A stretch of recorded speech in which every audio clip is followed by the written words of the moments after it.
Hello everyone, in today's video I will be narrating stories that I found off of Reddit. If you enjoyed this video, make sure you subscribe to my channel, like this video, and comment something down below. But without further ado, let's get straight into these stories.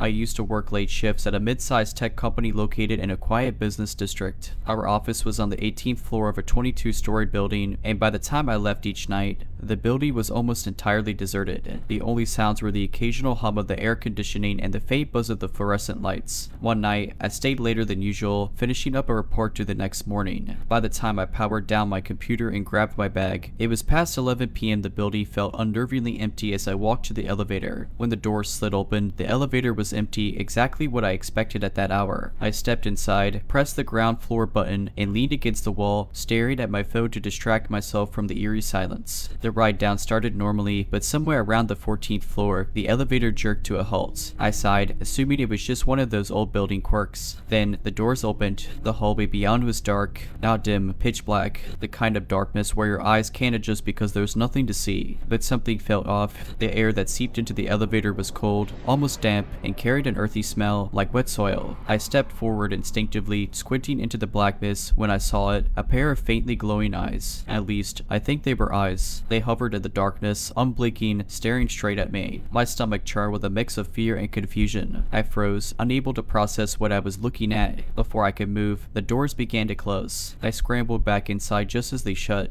My heart pounded as the elevator continued its descent. It should have been over. I told myself I was just tired, my brain playing tricks on me. But when the elevator passed the 10th floor without stopping, my fear returned. I checked the panel. None of the buttons were lit. It was like the elevator had a mind of its own. It didn't stop at the ground floor or the lobby. Instead, it kept descending past the basement levels listed on the panel. My phone had no signal, so I couldn't call for help. I pressed the emergency button repeatedly, but nothing happened. The elevator finally stopped with a soft ding. The doors opened again, revealing nothing, just more of that same Inkai blackness, as if the building ended here. But I felt a presence. I couldn't see it, but I knew it was there. Then a whisper, "Come out." The voice was soft, almost inviting, but it sent chills down my spine. I stayed rooted to the spot, gripping the elevator rails so tightly my knuckles turned white. The air in the elevator grew colder, and the smell of wet soil intensified. When I didn't move, the whisper came again, louder this time, "Come out." I hit the closed door button repeatedly, my other hand clutching my bag like it was a lifeline. After what felt like an eternity, the doors finally slid shut. The elevator jolted back to life, rising this time. It deposited me on the lobby floor without any issue. The doors opened to the familiar, brightly lit lobby. I practically sprinted out of the building, not daring to look back. The next morning, I told the building's maintenance team about the strange experience. They looked puzzled, claiming there was no basement below the second sublevel and no records of elevator malfunctions. After that night, I started noticing little things that made me uneasy. It began subtly. The elevator would hesitate for a split second when I stepped inside, like it was deciding whether or not to let me on. Sometimes, I'd hear faint clicking noises from the control panel, even when no one was pressing buttons. I tried taking the stairs a few times, but it was almost worse. The stairwell had its own eerie vibe, with its echoing footsteps and flickering lights. Once, I thought I heard someone walking behind me, but when I turned around, there was no one there. The real breaking point came about 2 weeks after the initial incident. I had sworn off staying late at the office, but deadlines don't always care about your trauma. That evening, I found myself alone again, packing up after another long day. The office felt heavier than usual, like the air itself was watching me. When I approached the elevator, the doors opened before I even pressed the button. The car was empty, as always, but something about it felt rugged. The lights inside seemed dimmer than usual, and the air smelled faintly of damp earth again. I hesitated, debating whether to take the stairs, but the thought of that dark stairwell wasn't any more appealing. Telling myself I was being ridiculous, I stepped inside. Big mistake. The ride down started smoothly, and for a moment, I allowed myself to relax. But then the elevator stopped abruptly at the 14th floor, the same floor as before. My heart sank as the doors slid open. This time, the hallway wasn't pitch black. It was illuminated by the same fluorescent lights as the rest of the building, but it was completely empty. No desks, no walls, no carpet, just an endless, sterile corridor stretching into infinity. And the whisper came again, "Come out." My breath hitched. I wanted to scream, but no sound came out. The voice wasn't inviting this time. It was insistent,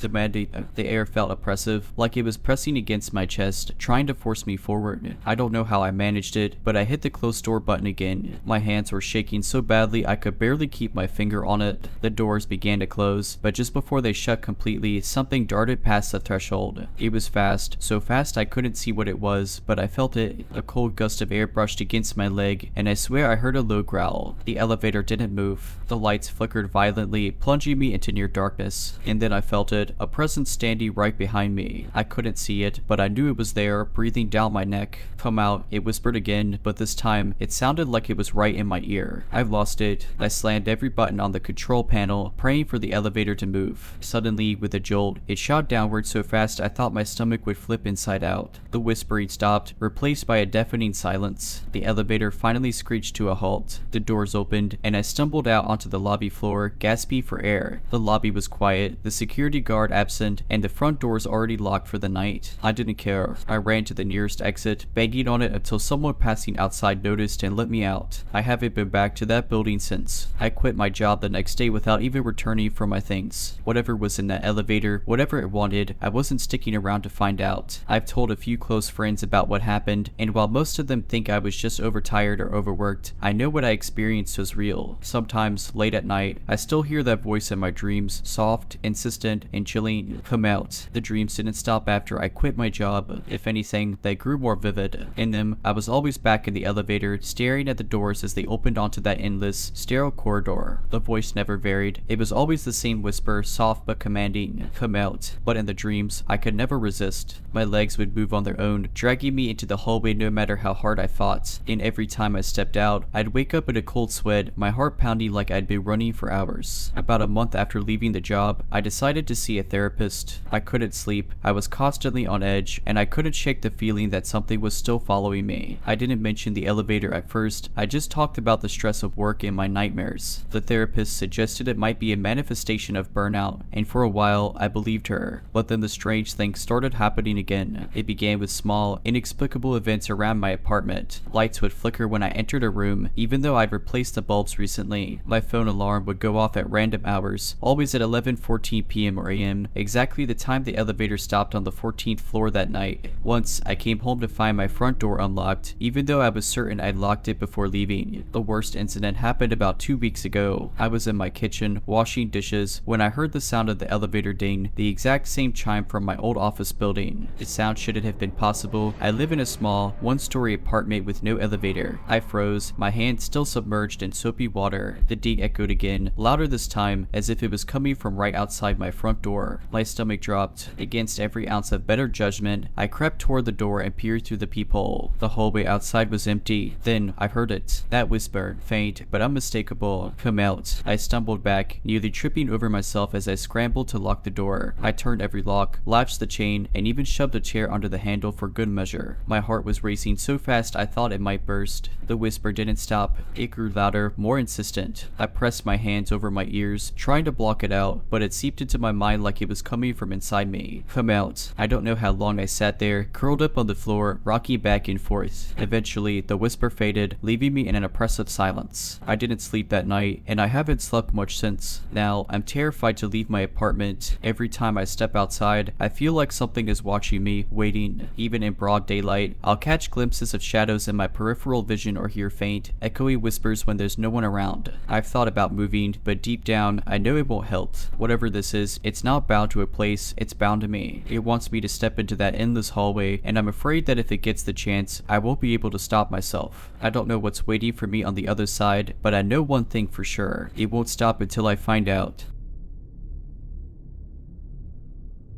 This happened about 2 years ago when I was still living in my old apartment on the second floor of a small, aging complex. It was a quiet area, mostly families and retirees, so I always felt safe there. That night, though, changed everything. I was in my bedroom scrolling through my phone, the faint hum of my fan filling the otherwise silent room. My window overlooked a small alley that separated my building from another, and because my curtains were sheer, I'd often catch glimpses of cats or raccoons wandering through the shadows. That night, though, I noticed something strange. A light flickered briefly briefly in the alley like the beam of a flashlight, then vanished. Furious but not overly concerned, I dismissed it as someone walking by. Minutes later, I heard a faint tapping noise. It was rhythmic and deliberate, not the random sound of branches or rain. I froze, realizing it was coming from my window. My heart started racing, but I told myself to stay calm. It's probably just a tree branch, I thought, except there were no trees near my window. Gathering some courage, I got out of bed and walked cautiously toward the window. The tapping stopped as I got closer. I stood there for a moment, my breath fogging the glass, trying to peer into the darkness of the alley. Nothing, just the faint outline of dumpsters and the glow of a distant streetlight. Then I saw it, a face. It was pressed against the glass, pale and distorted by the window pane, with wide, unblinking eyes staring directly at me. I let out a scream and stumbled backward, nearly tripping over my nightstand. The face didn't move, didn't react, just stayed there, staring. My mind raced. This was the second floor. How could anyone be outside my window? My building didn't have any fire escapes, and there was no ledge to stand on. The only thing near my window was an old drain pipe, but it didn't seem sturdy enough to hold anyone. I fumbled for my phone, my hand shaking so badly I nearly dropped it. I managed to call 911, barely able to get the words out as I tried to keep my eyes on the window. The operator assured me police were on their way, but the few minutes it took for them to arrive felt like hours. When the officers showed up, they searched the alley thoroughly. No one was there. They checked the drain pipe, but it was rusted and loose, making it impossible for anyone to climb. The officers chalked it up to a prank or my imagination, but I knew what I saw. The next day, I asked my downstairs neighbor if they had seen or heard anything unusual. She looked at me, her face pale, and said, "I didn't want to scare you, but a few nights ago, I thought I saw someone on the roof. I figured it was a maintenance worker, but now I'm not so sure." After moving out, I tried to put the incident behind me, but it lingered in my mind like a stubborn shadow. I'd find myself looking over my shoulder more often, double checking locks, and sleepy with the blinds tightly shut. I'd even stopped taking late night walks, something I used to enjoy. It felt like a piece of that encounter followed me, whispering doubts and unease into my life. About 6 months later, I was scrolling through local news when a headline caught my eye: "Man arrested for breaking and entering through apartment windows." My stomach dropped. The article detailed a string of incidents in the area, all involving a man who managed to climb buildings and enter through second or even third floor windows. The report mentioned he'd been seen lurking around alleyways and using drain pipes or balconies to access his targets. I read the article with growing horror. It didn't confirm where he'd been caught, but the locations matched the area of my old apartment. The man's description was vague: average height, average build, but one detail stood out. Witnesses mentioned his unnervingly blank stare. My heart raced as I recalled the face pressed against my window, those wide, unblinking eyes. Could it have been him? I reached out to the police, explaining my experience, but they seemed nonchalant. They thanked me for my information, but didn't provide any reassurance. "It's likely connected," the officer said casually, "but he's in custody now, so there's no need to worry." Except, I still do. A week later, I was home alone in my new apartment, a cozy unit on the 4th floor of a modern building. It had secure entrances, video intercoms, and a balcony overlooking a busy street. Everything that felt safer than my old place. That night, as I was settling into bed, I heard it again. The tapping. It was faint at first, so soft that I thought I was imagining it, but then it became louder, more insistent. My blood ran cold. There was no way anyone could be at my window, not on the 4th floor, not here. Slowly, I turned my head toward the balcony door. The curtain swayed slightly, even though the glass was shut. My heart thundered as I crept closer, my phone already in my hand, dialing 911 again. Just as I reached the door, the tapping stopped. I hesitated, my breath catching in my throat. They reached out to yank the curtain open. Nothing, just the empty balcony. I stood there, staring out into the night, my reflection faintly visible in the glass. For a moment, I felt foolish, like I let my imagination get the better of me. But as I turned to walk away, I saw it, a faint smudge on the outside of the glass, as if someone had pressed their palm against it. I didn't sleep that night. The police arrived quickly and searched the building, but again, they found nothing. They assured me that my apartment was secure and that no one could have gotten onto the balcony. Yet, the smudge remained, a chilling reminder that someone or something had been there. I moved again shortly after. Life in my new place was peaceful for a while. The building was as secure as I could imagine, keycard access, 24/7 security cameras, and no balconies or alleyways nearby. I started to sleep better, convincing myself that the tapping and the smudges were behind me. Maybe it really had been a strange coincidence. I told myself, maybe the guy from the news really was the one at my old window. But deep down, I knew I wasn't entirely convinced. Then came the night that shattered the fragile sense of safety I'd built. It started innocently enough. I was working late at my desk, finishing up a report for work.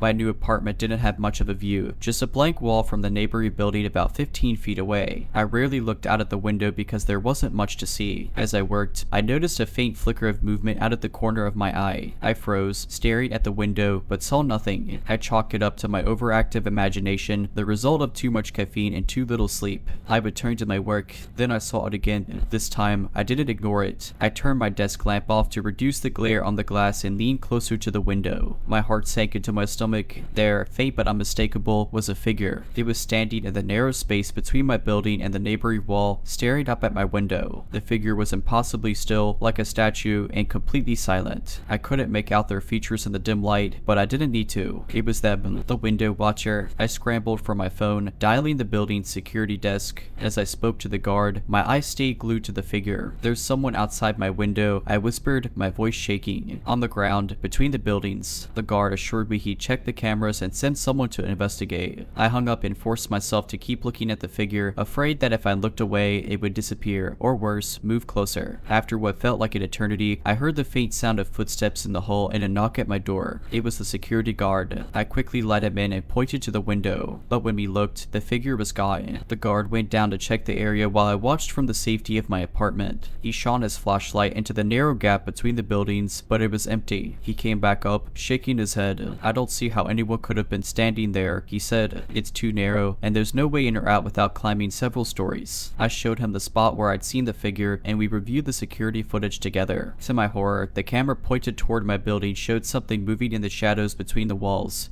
but the angle wasn't clear enough to make out any details. The guard tried to reassure me, but his nervous expression said otherwise. He promised to keep an eye on the cameras and patrol the building more frequently, but I knew that wasn't enough. Whoever or whatever this was, it had found me again. That night, I didn't sleep. I sat on my couch, every light in my apartment blazing, clutching a baseball bat I'd bought years ago for self-defense. Every creak and groan of the building sent a jolt of fear through me, and I couldn't shake the feeling that I was being watched. The next morning, I called my boss and took a leave of absence. Within a week, I broke my lease and moved across the country, leaving behind everything that felt familiar in an attempt to escape whatever this was. It's been over a year since then, and I haven't had any more encounters. But I don't think it's over. I keep my curtains closed, my windows locked, and my security cameras running at all times. Every now and then, though, I feel it, the heavy weight of unseen eyes on me. And when I do, I can't help but wonder if it's only a matter of time before the tapping starts again.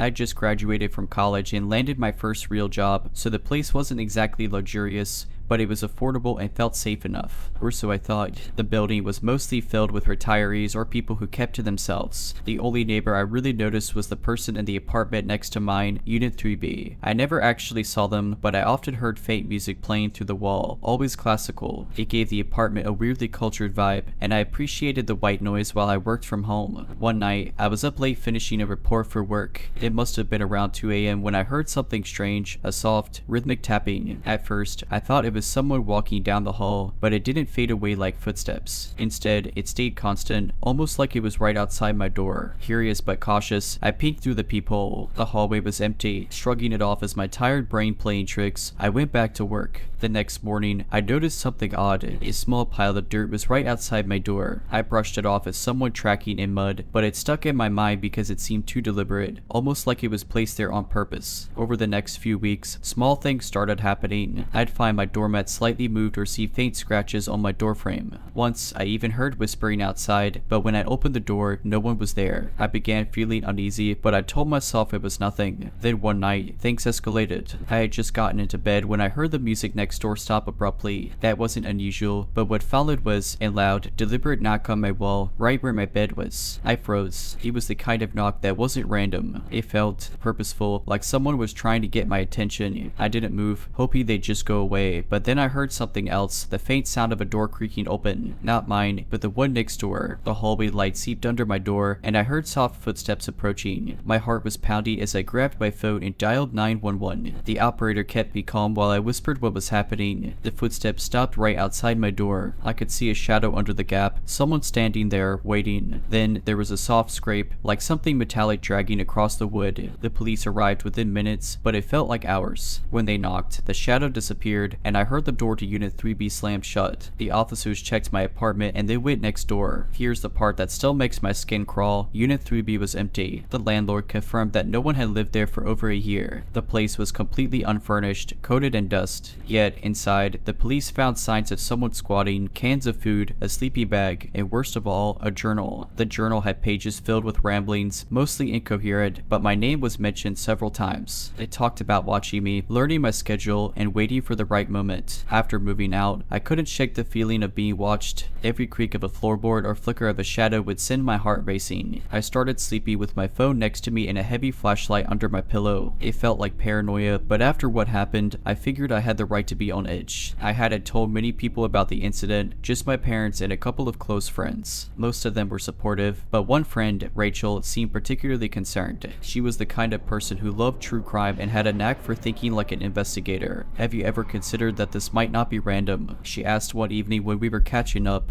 I mean, they had your name at that journal. That's personal. I hadn't considered it. To me, it was just some creep who happened to be in the wrong place at the wrong time. But Rachel's words stuck with me, and I started to replay everything in my head. The journal, the dirt outside my door, a deliberate knocks. Then I remembered something. A few weeks before everything started, I had received a weird package in the mail. It was an unmarked box with no return address, just my name scrawled across it in uneven handwriting. Inside was a single, dusty Polaroid of a forest. No note, no explanation. At the time, I thought it was just a prank or a mix-up. Now, I wasn't so sure. I dug through my things until I found the Polaroid. Holding it up to the light, I noticed something I hadn't before, something etched into the corner of the photo. It was faint, but when I tilted it just right, I could make out the words, "Remember me." Chills ran down my spine, and I had no idea what it meant, but it felt personal. Too personal. I decided to show it to Rachel. She examined it carefully, flipping it over and holding it at different angles. "This isn't random," she said finally. "Someone's trying to send a message. But who? And why?"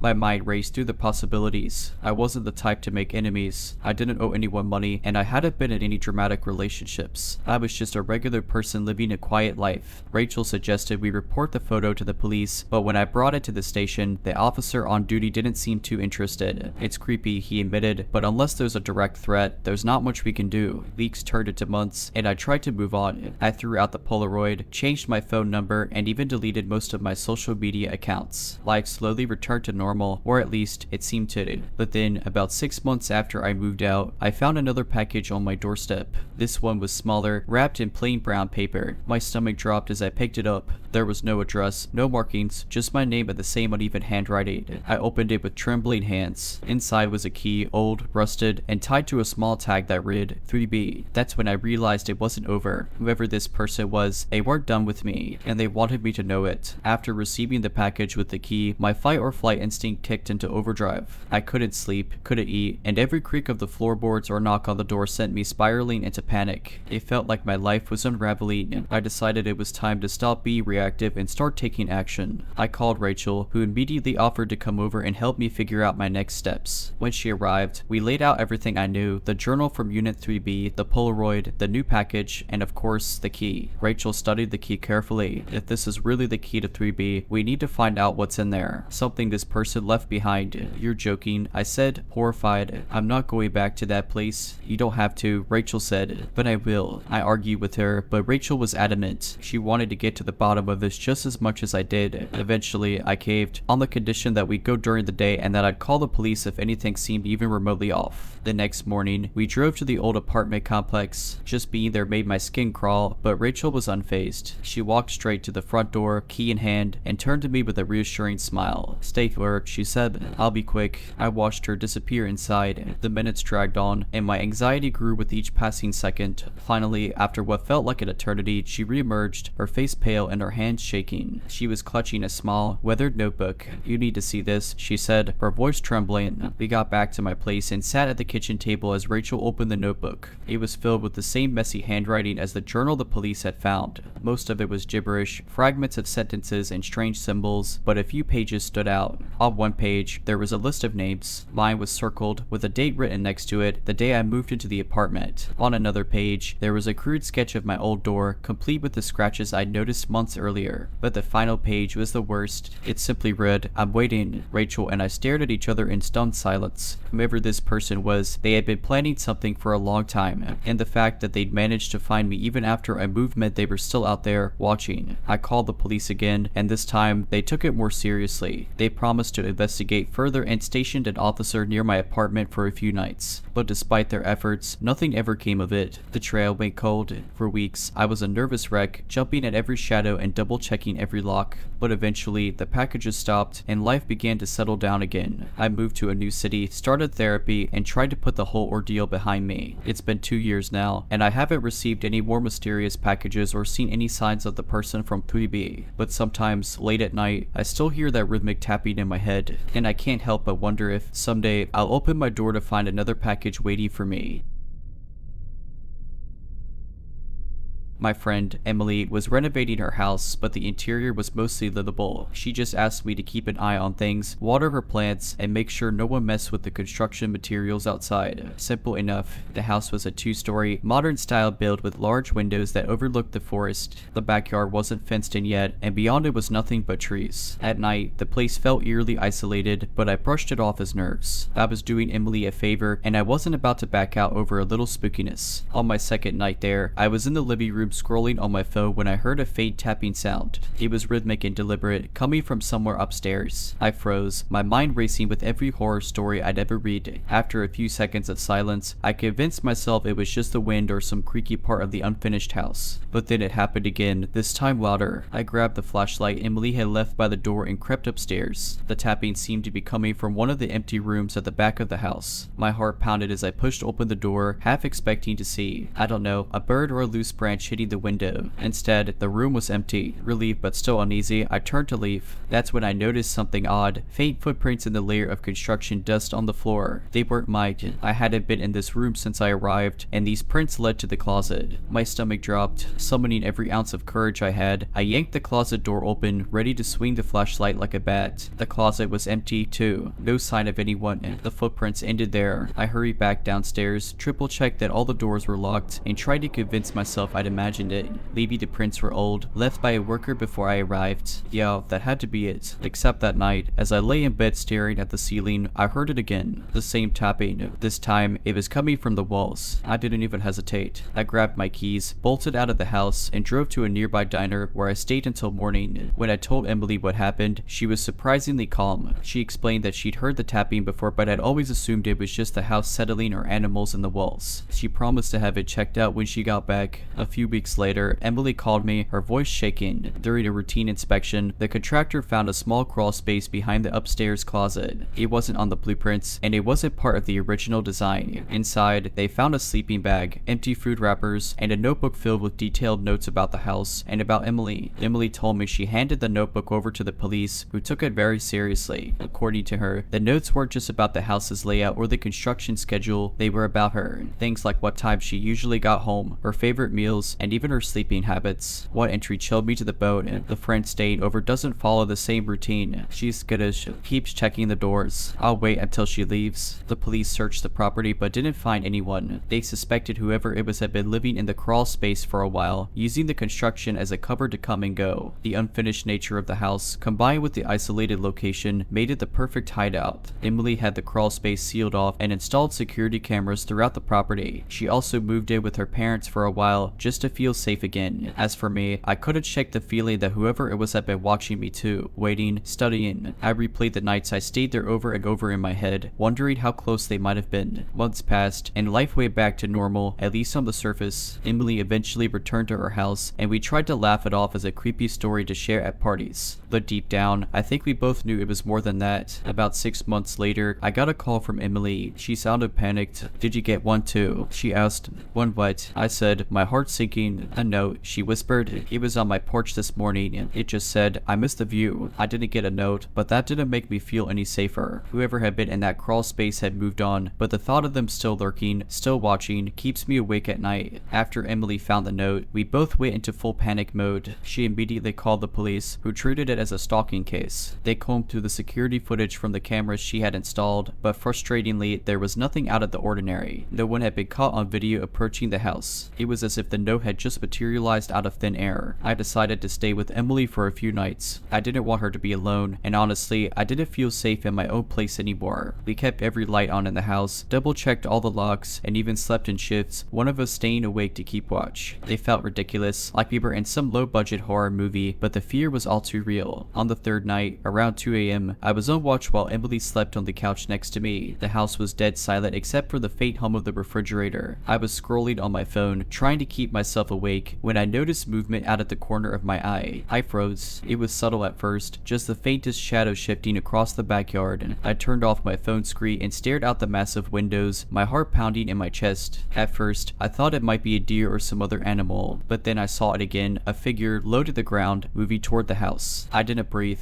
I didn't move. I just watched, paralyzed with fear as the figure crept closer. It wasn't an animal. It was a person, crawling on all fours, slowly and deliberately, as if trying not to be seen. My brain screamed at me to do something, but my body wouldn't cooperate. I felt like I was glued to the spot. Then the figure stopped. It turned its head toward the window, and even in the dim light, I could see its face. Pale, expressionless, watching. I finally snapped out of my trance and scrambled to wake Emily. She bolted upright as I whispered what I'd seen. She grabbed her phone and called the police while I kept my eyes glued to the window. The figure was gone. The police arrived within minutes, but by then, the backyard was empty. They found footprints in the dirt outside the window, but nothing else. Whoever it was had vanished into the woods. Emily decided to leave the house for good after that. She moved in with her parents permanently and put the property up for sale. We never found out who the person was or why they were there. The police suspected it might have been the same individual from the crawl space, returning to torment her, or maybe it was someone else entirely. Even now, years later, I can't shake the memory of that pale face staring through the window. And to that figure in the woods, whoever you are, let's not meet.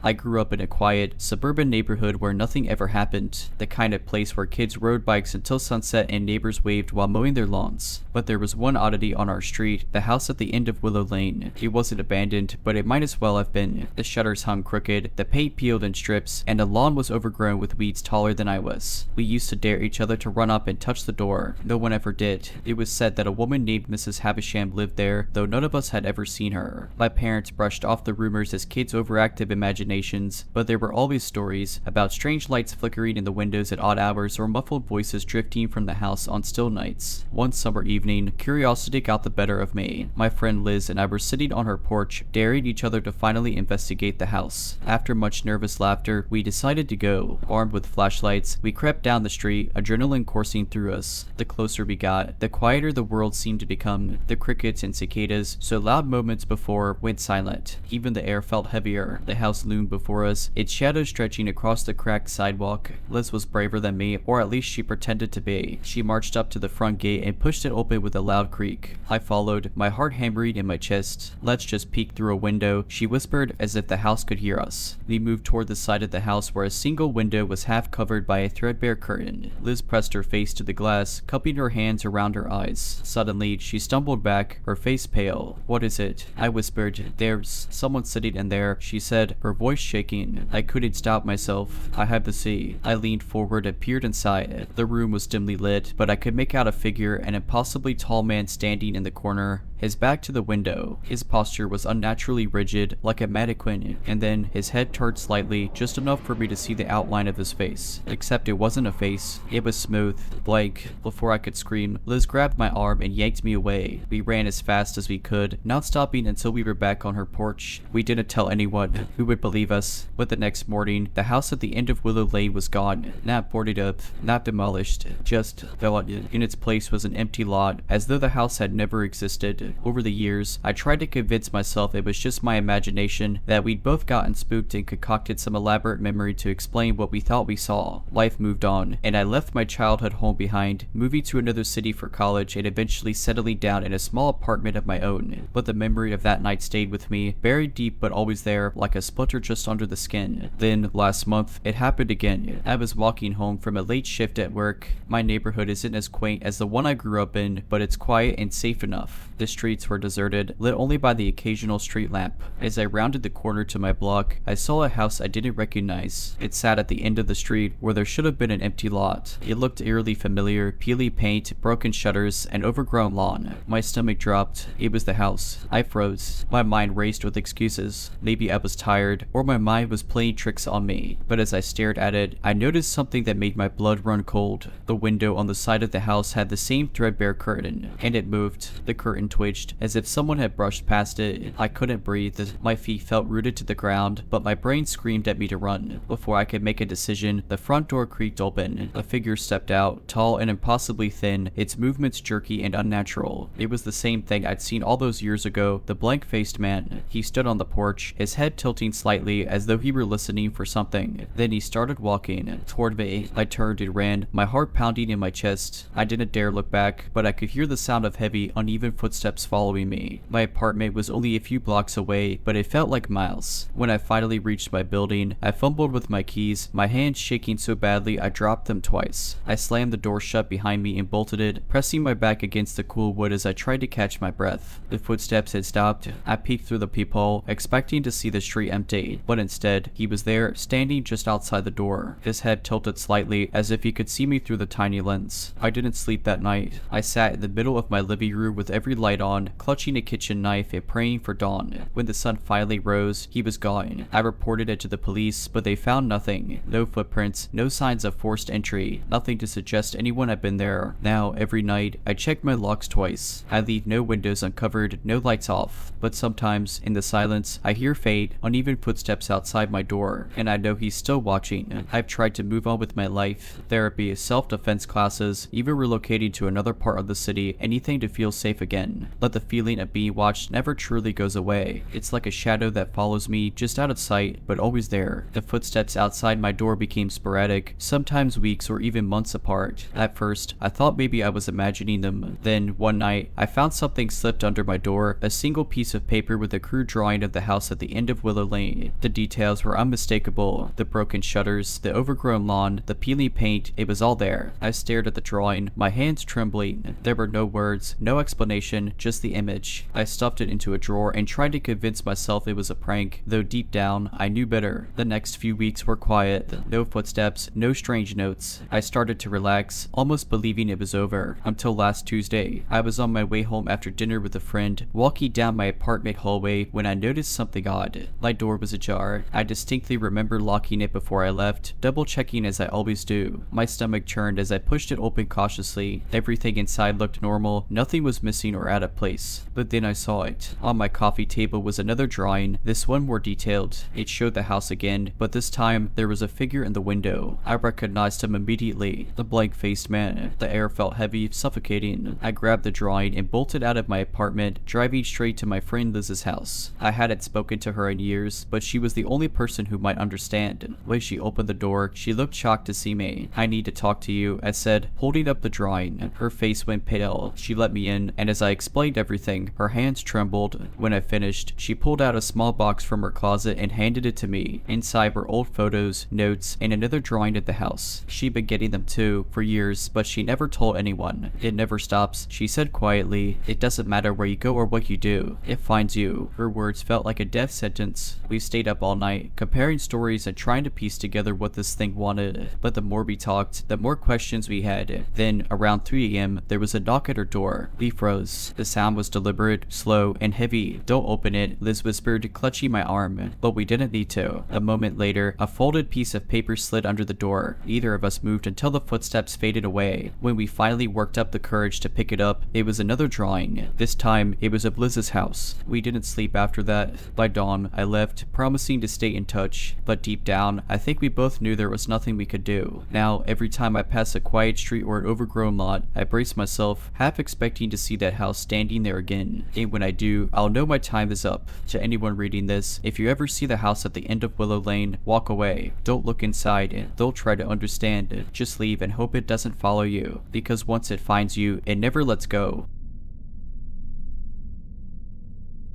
I live in a small mountain town where hiking is a daily ritual for many of us. There's a trail not far from my house that winds through dense pine forests and eventually opens up to a breathtaking overlook. I've walked it dozens of times, always enjoying the solitude and peacefulness of nature. But after what happened a few months ago, I haven't set foot on it since. It was late September, and the leaves were just starting to turn. I decided to go for a quick hike after work to clear my head. The sun was already low in the sky, but I figured I had enough time to make it to the overlook and back before dark. I didn't didn't bring my flashlight, something I'd regret later. The trail was unusually quiet, no birds chirping, no rustling in the bushes, just the crunch of my boots on the dirt path. I chalked it up to the time of year and kept going. About halfway up, I noticed something strange. A little off the trail, there was a pile of rocks stacked neatly in a pyramid shape. It wasn't uncommon to see cairns, but this one seemed the rocks were perfectly balanced, and there was a small wooden figure, a crudely carved stick man, perched on top. It gave me the creeps, but I brushed it off as someone's odd art project and kept moving. The further I went, the more uneasy I felt. I started noticing more of those rock piles, each with a stick figure on top. Some were small and simple, but others were taller, almost human height. They were always just off the trail, hidden enough that you'd only see them if you were really looking. My heart started to race, but I told myself it was just a coincidence, maybe part of some weird trail marker system. By the time I reached the overlook, the sun was setting. The view was as beautiful as ever, but I couldn't shake the feeling that I was being watched. I scanned the tree line but didn't see anyone. Still, I couldn't enjoy the moment. I turned back almost immediately, wanting to get back to my car before dark. That's when I heard it, the soft, rhythmic tapping sound coming from behind me, like someone gently knocking on a tree. I froze, listening. Tap, tap, tap, then silence. I called out, "Hello, is someone there?" No response. I started walking faster, keeping my ears tuned to any noise. The tapping started again, this time closer. My heart was pounding. I broke into a jog, trying to stay calm, but the tapping turned into footsteps, heavy, deliberate footsteps, matching my pace. I turned my head to look behind me and nearly tripped over my own feet. Standing in the middle of the trail was a figure, tall and shadowy, wearing what looked like a wooden mask. It was too dark to make out any features, but the mask had a crude face carved into it, similar to the stick figures. They didn't move, just stood there, staring. I didn't wait to see what they wanted. I ran as fast as I could, barely able to see the trail in the fading light. My breath was ragged, my legs burning, but I didn't stop.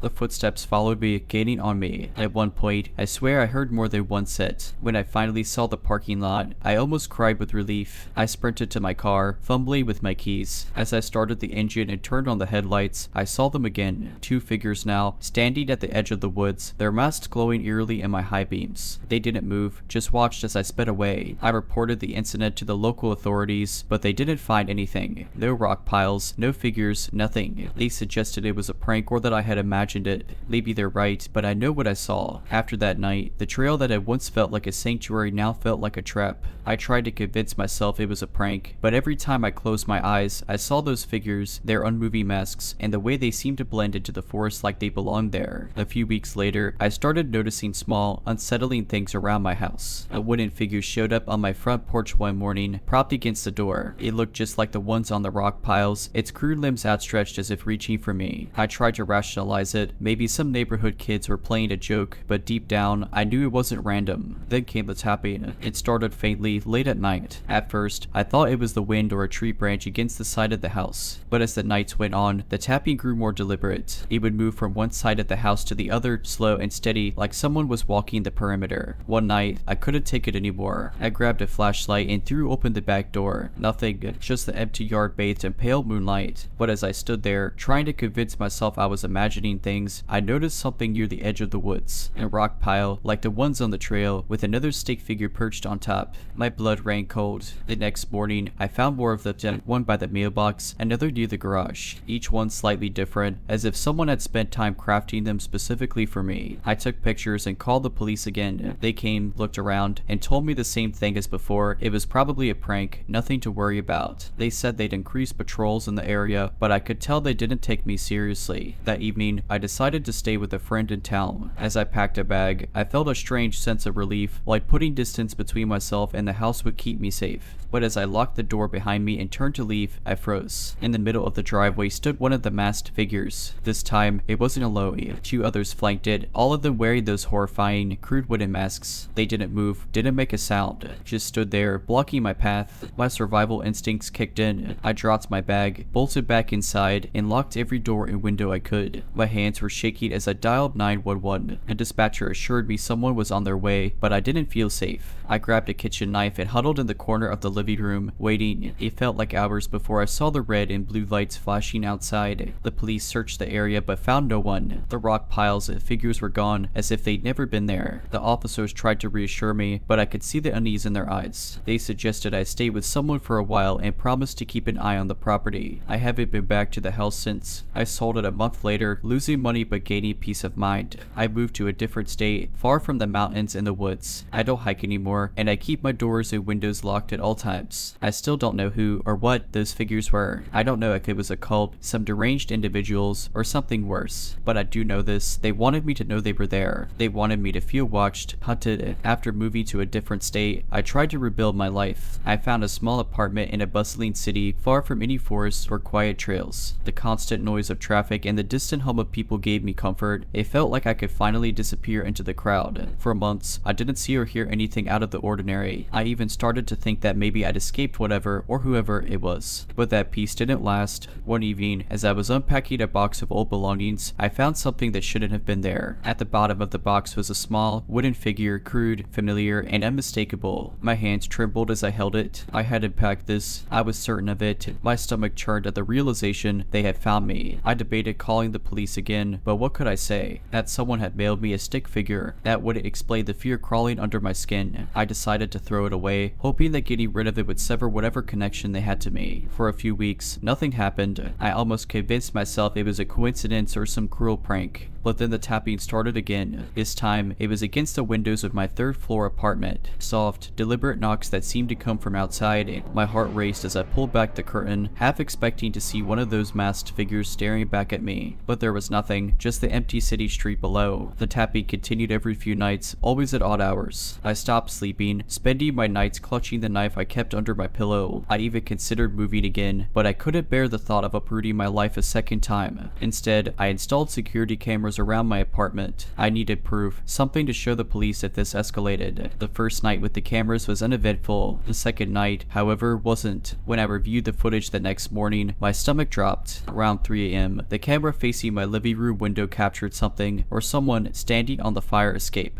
It was too dark to make out details, but the figure was tall and unnervingly still. It didn't knock, didn't try to get inside. It just stood there, staring into my apartment for several minutes before disappearing out of frame. I called the police, showing them the footage. They promised to investigate, but didn't seem optimistic about finding anything. After they left, I realized something chilling. The figure had been standing directly in front of the window where I'd been sitting on the couch. They could see me, but I hadn't noticed them. The next day, I took a drastic step. I quit my job, broke my lease, and moved in with a relative in a completely different part of the country. I didn't tell anyone where I was going, not even my closest friends. I deleted my social media accounts and changed my phone number. I wanted to vanish completely. For a while, it seemed to work. Months passed without any signs of the figures. I started to believe I was free, but just a week ago, I found another rock pile. This time, it was in the backyard of my relative's house, hidden among the trees. On top of the pile was a wooden figure, its tiny arms outstretched. I don't know what they want or how they keep finding me. I don't know if they're human or something else entirely. All I know is that they're relentless.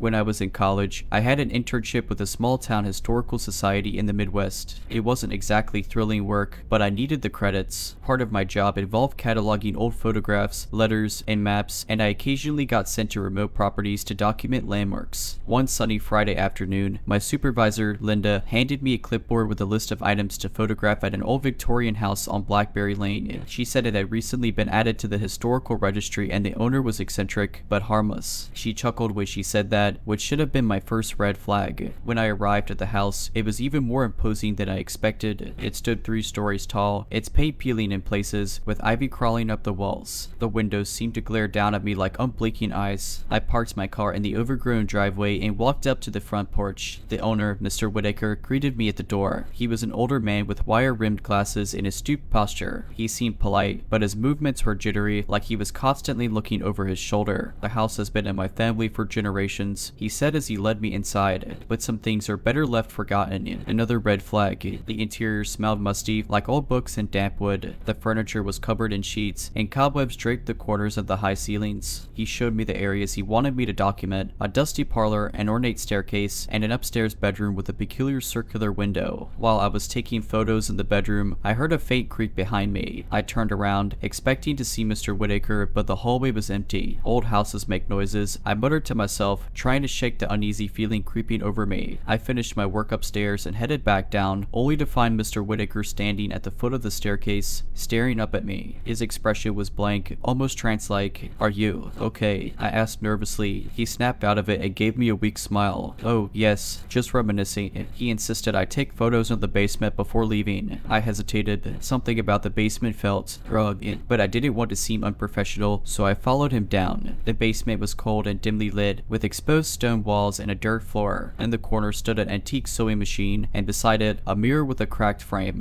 The air felt heavy, like it was pressing down on my chest. As I snapped a photo of the sewing machine, I caught movement in the mirror. It was faint, like a shadow shifting. My heart jumped, but when I turned around, there was nothing there. "Do you feel it?" Mr. Whitaker asked softly. "Feel what?" I asked, trying to keep my voice steady. "The house," he whispered. "It remembers everything." That was it for me. I mumbled something about having enough photos and bolted up the stairs. Mr. Whitaker didn't try to stop me, but as I reached the front door, he called out, "Be careful what you take with you." I didn't look back. I drove straight home, my hands shaking the entire way. Later that night, as I was editing the photos on my computer, I noticed something. In almost every picture, there was a faint, blurry figure. Sometimes it was in the background, other times near the edge of the frame. It wasn't Mr. Whitaker, it was too tall and thin. The worst one was a shot of the staircase. The figure was standing directly behind me, just a few steps away. I didn't sleep that night. I deleted all the photos and emailed Linda to tell her I wouldn't be returning to Blackberry Lane. She didn't press me for details, and I never asked if anyone else had been sent there since. The days following my visit to Blackberry Lane were filled with an uneasy silence. I couldn't shake the feeling that I brought something back with me, even though I deleted every photo. I told myself it was just nerves, a trick of my overactive imagination. But then, things started happening. At first, it was subtle. The door that I knew I had closed would be slightly ajar when I came back into the room. Objects, my keys, a pen, a coffee mug would disappear and reappear in strange places. I chalked it up to stress or forgetfulness. After all, I was a college student juggling classes, work, and an internship. But then one night, I woke up to the sound of scratching. It was faint but persistent, like fingernails on wood. I sat up in bed, heart pounding, and strained to hear. It was coming from inside my closet. I wanted to convince myself it was nothing, maybe a mouse or a draft, but the sound was too deliberate. Gathering what little courage I had, I got up, turned on the light, and opened the closet door. Nothing. The scratching stopped as soon as the door swung open. My clothes hung neatly on their hangers, and the floor was clear. I exhaled a shaky breath and shut the door, trying to laugh at my paranoia. As I turned back toward my bed, I froze. The mirror above my dresser, one I'd had for years, was fogged up as if someone had breathed on it. Written in the condensation were 3 words, "You saw me." I didn't even scream. I was too terrified. Instead, I grabbed my phone and bolted out of my apartment, spending the rest of the night at my friend Emily's place. I told her what had happened, and while she tried to comfort me, I could tell she thought I was imagining things. The next morning, I returned to my apartment, dreading what I might find. To my relief, the mirror was clear and nothing seemed out of place. For a brief moment, I wondered if I dreamed the whole thing, but the sense of unease never left me. That night, I decided to do something I'd been avoiding. I googled the history of the house on Blackberry Lane. What I found sent chills down my spine. The house had a dark past. It had belonged to a man named Samuel Whitaker in the late 1800 seconds, a reclusive figure rumored to have dabbled in the occult. Neighbors claimed he conducted strange rituals in the basement and often spoke of keeping the house alive. He vanished under mysterious circumstances, and the house had been abandoned for decades before his distant relative, the current Mr. Whitaker, moved in. I also found an old black and white photo of Samuel Whitaker. My stomach dropped. The tall, thin figure in my photos, the one standing behind me on the staircase, it was him. I decided I couldn't stay in my apartment any longer. I packed a bag and went to stay with Emily indefinitely. I didn't tell her everything I discovered. I didn't want to scare her. For weeks, nothing happened. I started to think I was safe. But then, one night while I was alone at Emily's place, I heard the scratching again. This time, it wasn't coming from the closet. It was coming from the window. I turned, dread pulling in my stomach, and saw a faint outline in the glass. It was too dark to make out details, but I knew it was him. I don't remember much after that. Emily said she found me huddled in the corner of the living room the next morning, shaking and incoherent. I begged her to take me to a priest or a psychic, anyone who could help. Eventually, I found a woman who claimed to specialize in spiritual cleansings. She came to Emily's house and performed a ritual, burning sage and chanting in a language I didn't recognize. She told me that whatever had attached itself to me was strong, but it could be banished with time and effort. I've since moved to another state, changed my phone number, and cut ties with the Historical Society. I avoid old houses like the plague, and I still sleep with the lights on. I used to live in a small town surrounded by dense forest. Our house was at the edge of a cul-de-sac, and our backyard blended seamlessly into the woods. It was quiet, peaceful, until it wasn't. One summer evening, I decided to take a walk in the woods behind our house. The trees stretched endlessly, and there were faint trails made by wildlife or, perhaps, the occasional hiker. It was around 6 p.m., and the light was starting to dim. The orange glow of the setting sun filtered through the leaves, creating long, eerie shadows. I was about 15 minutes in when I saw it, a single, old wooden chair sitting in the middle of the trail. It was weathered, like it had been there for years, but I'd never seen it before. Something about it made me uneasy, so I decided to turn around and head back. As I walked, I had this nagging feeling that something was wrong. You know, that prickling sensation on the back of your neck, like you're being watched. I glanced over my shoulder and saw nothing but trees. Still, I couldn't shake the feeling, so I quickened my pace. Then, I heard it, a soft crunch of leaves, like someone was stepping on them deliberately. I froze. The woods were dead silent, save for my breathing and the faint rustle of leaves. Gathering my courage, I called out, "Hello, is someone there?" No response. I started walking again, faster this time. My heart was pounding. That's when I saw it, another chair, identical to the first, sitting right in the middle of the trail. But this one wasn't old. It looked new, like it had just been placed there. I was sure this trail was a straight shot back to my house. There was no way I'd missed it on the way out. A low hum filled the air, barely audible but distinct, like the sound of electrical wires vibrating. The hair on my arm stood up. I stepped off the trail and started running through the trees, not caring about direction anymore. I just needed to get away. As I sprinted, I could hear the sound of footsteps, no, multiple footsteps, behind me. They weren't running but walking steadily, deliberately, almost as if they knew I couldn't outrun them. I didn't dare look back. After what felt like forever, I broke through the tree line and stumbled into my backyard. I collapsed on the grass, gasping for air. When I finally turned around, the woods were still. Nothing followed me. That night, I couldn't sleep. Every creak of the house, every rustle of the wind outside made me jump. The next morning, I told my dad what happened. He laughed it off, saying it was probably just kids playing a prank or my imagination running wild. But I knew what I felt, what I saw. A few days later, I noticed something odd. The woods were eerily silent. No birds, no insects, just silence. I decided to take a peek at the edge of the tree line. I didn't go far, just enough to satisfy my curiosity. And there it was, the chair. It was sitting right at the edge of the woods, facing our house. Over the next few weeks, I tried to convince myself it was just a coincidence, maybe even a cruel prank. But deep down, I knew it wasn't. The chair's placement felt deliberate, purposeful, as though it was waiting for me. The following Saturday, my best friend Jenna came over. I hadn't told her much about what happened, but I decided to mention the chair. She laughed and said, "You're probably overthinking it. Let's go check it out." I was hesitant, but having someone with me made the idea feel less terrifying. Against my better judgment, I agreed. We walked to the edge of the woods. The chair was still there, sitting in the same spot. It looked weathered again, as though it had aged overnight. Jenna, ever the skeptic, shrugged and walked closer to inspect it. It's just a chair," she said, running her fingers along the splintered wood. She turned to me with a playful grin. "What, do you think it's haunted?" I forced a nervous laugh. "I don't know, it's just weird." That's when Jenna's face changed. Her smile faltered, and her eyes darted past me toward the trees. "Did you see that?" she whispered. "See what?" I spun around, my stomach dropping. She pointed into the woods. "I swear I saw someone. They were standing right there, behind that tree. There was nothing but shadows and trees swayed in the wind." My pulse quickened. "We should go back inside." Jenna nodded, but as we turned to leave, we both froze. The chair was no longer empty. A bundle of sticks, tied together with what looked like an old, frayed rope, sat in the sea. The sticks were arranged in a crude, human-like shape. It hadn't been there a minute ago. Jenna grabbed my arm. "Okay, this isn't funny anymore. Let's go." We ran back to the house, slamming the door behind us. I locked it and closed the blinds, my heart racing. Jenna was pale, her usual confidence replaced with unease. "Whoever's doing this is messed up," she said, pacing the living room. "You need to tell someone." "I already told my dad," I replied. "He doesn't believe me." Jenna stayed that night, and we didn't sleep much. Every creak of the house, every gust of wind outside made us jump. Around 3 a.m., there was a soft knock at the back door. We both froze. "Maybe it's her dad," Jenna whispered. "No," I said, my voice shaking. "He's out of town. It's just us." The knock came again, louder this time. Then silence. I mustered the courage to peek through the blinds. At first, I saw nothing, just the empty backyard bathed in moonlight. But then my eyes caught something at the edge of the woods. The chair was back. This time, it was turned toward the house, and standing behind it was a figure tall and shadowy with no discernible features. It didn't move, didn't make a sound. It just stood there, staring, or at least, I think it was staring. I couldn't see its face. I pulled the blinds shut and backed away. Jenna grabbed my arm.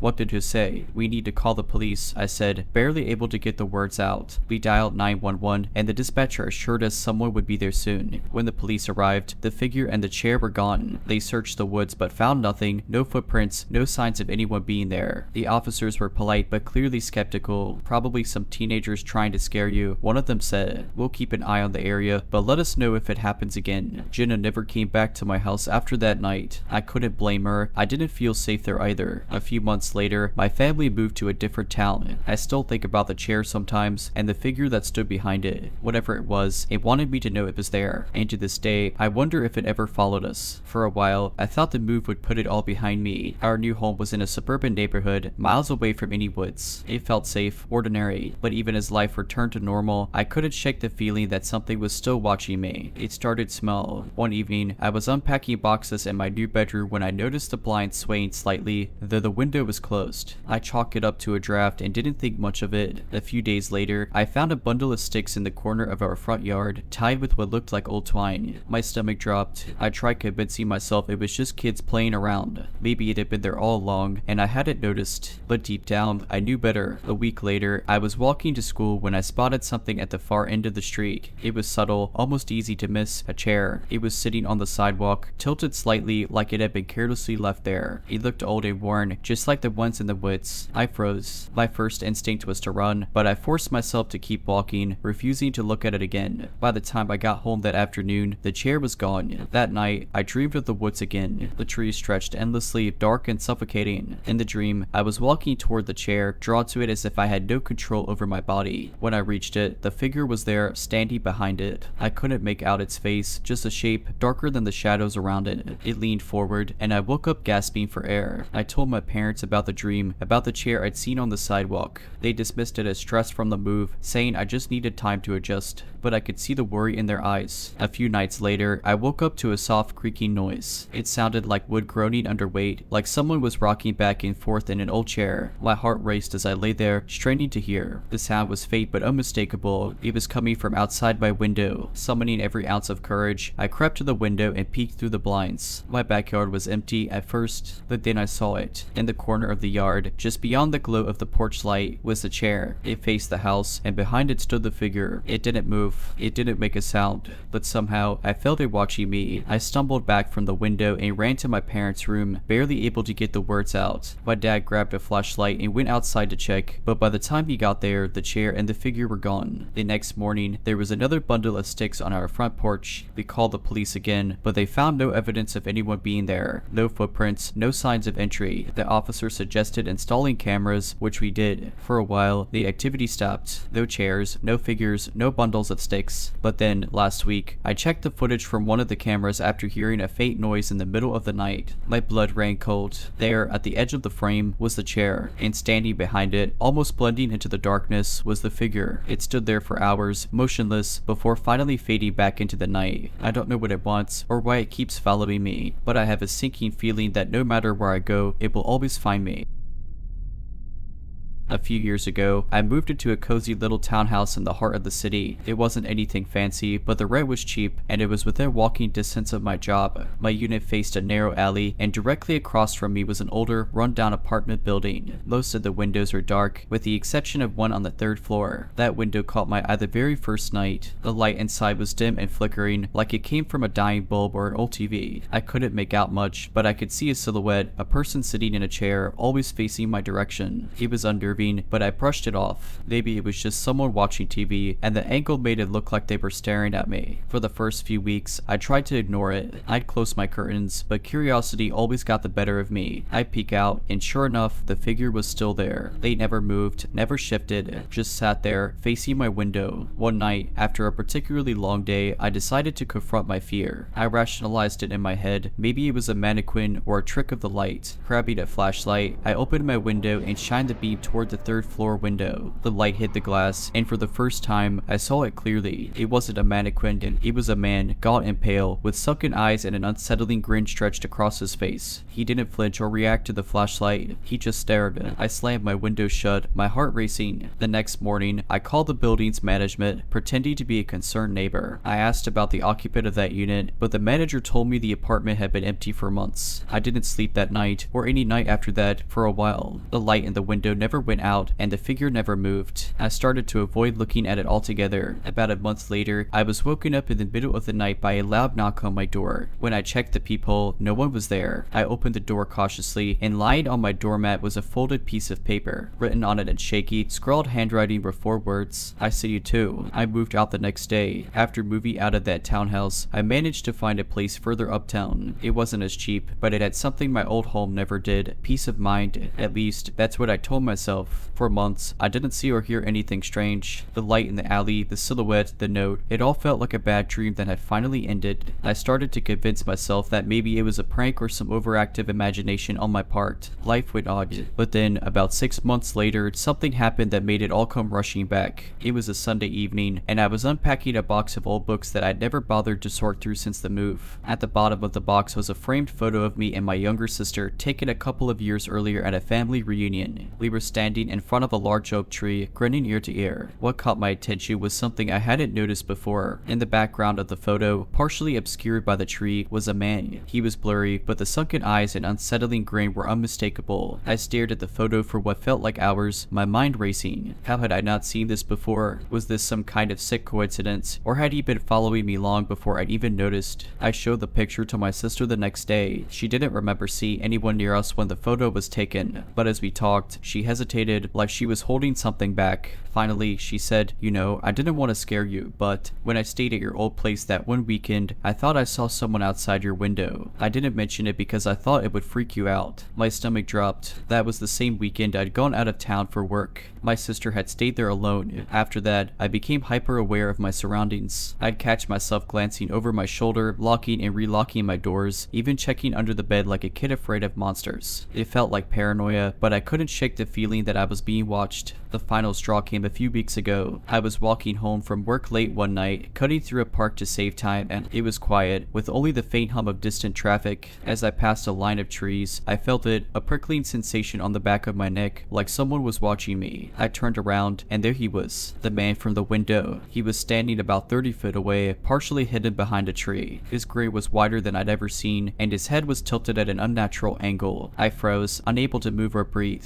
Then, he stepped out from behind the tree. He raised his hand, and I thought for a moment he might be holding a weapon. But it wasn't. It was something much worse. He was holding my photo, the same one I'd found in that box, the one with him in the background. He held it up for me to see, and then he pointed at me. I ran in. I don't know how long I sprinted before I finally reached my apartment. I locked every door and window, called the police, and waited. They came quickly, but of course, by the time they searched the area, there was no sign of him. The officers tried to reassure me, but I could tell they didn't take it seriously. They suggested it was just a random creep, but I knew better. I've since moved again, this time to a completely different city. I've changed my number, deleted all my social media, and told as few people as possible where I live. It's been a few months, and so far, I haven't seen him again. But every time I pass a window or catch my reflection in a darkened surface, I can't help but feel like he's still out there, watching. I wish I could tell you that moving to a new city ended the nightmare. For a while, I believed it had. I kept my life as low profile as possible, no social media, no predictable routines, nothing that could make me easy to track. But deep down, I knew that peace wouldn't last forever. It happened again 2 weeks ago. I'd been working late and decided to stop at a coffee shop near my new apartment to unwind before heading home. It was one of those places that stayed open late, with dim lighting and quiet music that made it feel cozy and safe. I settled into a cornered booth, ordered a latte, and started flipping through a book. When I looked up from the pages, I saw him. He was outside the coffee shop, standing across the street under a street lamp.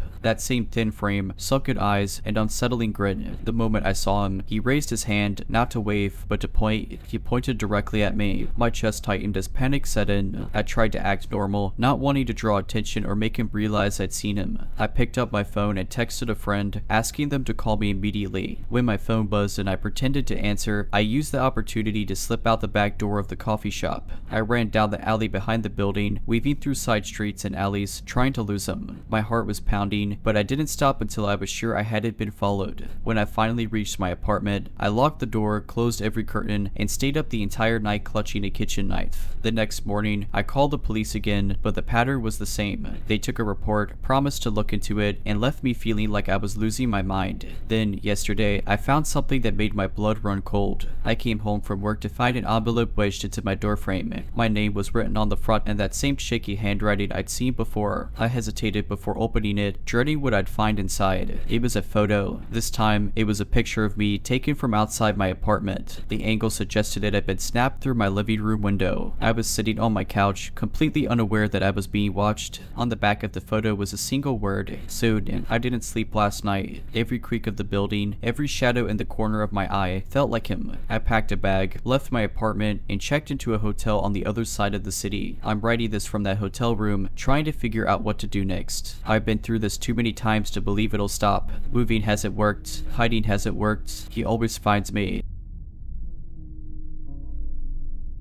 This happened a few years ago when I was house sitting for my aunt and uncle while they went on a cruise. Their place was a nice, modern house in a quiet neighborhood, tucked away at the end of a dead-end street. The only odd thing about it was the overgrown, abandoned-looking house next door. Before they left, my aunt warned me, "You might hear strange noises from the house next door. It's been empty for years, but kids like to mess around there sometimes. Just ignore it, and they'll go away." I didn't think much of it at first. The first couple of nights were uneventful. I worked remotely during the day, spent my evenings watching movies, and went to bed early. It was peaceful. On the third night, though, I started hearing things. It began with a faint scratching noise, like someone dragging something across the pavement. I figured it was raccoons or maybe stray cats and went back to my movie. But as the night went on, the noises got louder. By midnight, I was hearing faint tapping on the windows at the side of the house. I felt a little uneasy, but I reminded myself about what my aunt had said. Probably kids being stupid. I turned on all the outdoor lights to show I was home and hoped they'd get bored and leave. The tapping stopped for a while, but then there was a loud thump at the back of the house. I froze. That wasn't a kid messing around. That was someone or something serious. Grabbing my phone, I tiptoed to the back door and flipped on the light. The yard was empty. I stared out into the shadows for a long moment, then double-checked the locks before heading to bed. I told myself I'd call the non-emergency line in the morning if anything else happened. At around 3 a.m., I woke up to the sound of whispering. It was faint but unmistakable, low, guttural voices coming from outside. I couldn't make out what they were saying, but it sounded like they were arguing. I stayed perfectly still in bed, heart pounding, and listened. The voices got louder, and then I heard footsteps. They were moving around the side of the house, heading toward the front. Summoning my courage, I peeked out the window. I could barely see through the blinds, but I caught a glimpse of two figures standing on the lawn. One was tall and thin, and the other was shorter, hunched over like they were holding something heavy. I called the police. It felt like an eternity before the red and blue lights finally lit up the street. By the time the officers arrived, the figures were gone. I told them everything, and they searched the property but found no signs of forced entry or damage. They did, however, find a pile of broken glass near the side window, like someone had smashed a bottle there recently. The next morning, I decided to check out the house next door in daylight. I don't know why. Maybe I wanted to prove to myself that there was nothing to be afraid of. The front door was hanging open, and the inside was a wreck, graffiti on the walls, broken furniture, and a smell like mildew and rot. I was about to leave when I noticed something strange: a stack of Polaroid photos on the floor near the fireplace. They were pictures of my aunt and uncle's house. Some were from far away, taken from the overgrown yard. Others were close-ups of windows, including the one right next to the room where I'd been sleeping. I handed them over to the police, but nothing ever came of it. My aunt and uncle decided to put up a privacy fence and some security cameras, but I haven't house sat for them since. A few weeks after the incident, my aunt called me with a strange update. "Hey," she said hesitantly, "remember that night you called the police when you were here?" Of course, I replied. "What's going on?" "Well, the security cameras we installed. They've been picking up some weird stuff, mostly shadows and movements around the house next door. The cameras catch glimpses of people, different people, always late at night. It's like they come and go from that place. We showed some of the footage to the police, but they still can't do much because it's private property." I didn't know what to say. It sounded like the creepy house next door wasn't as abandoned as it seemed. And then she continued, her voice dropping to a whisper. "Last night, we got footage of someone standing in our yard, right by the back door. Chills ran down my spine. What did they do? Nothing. They just stood there for over an hour.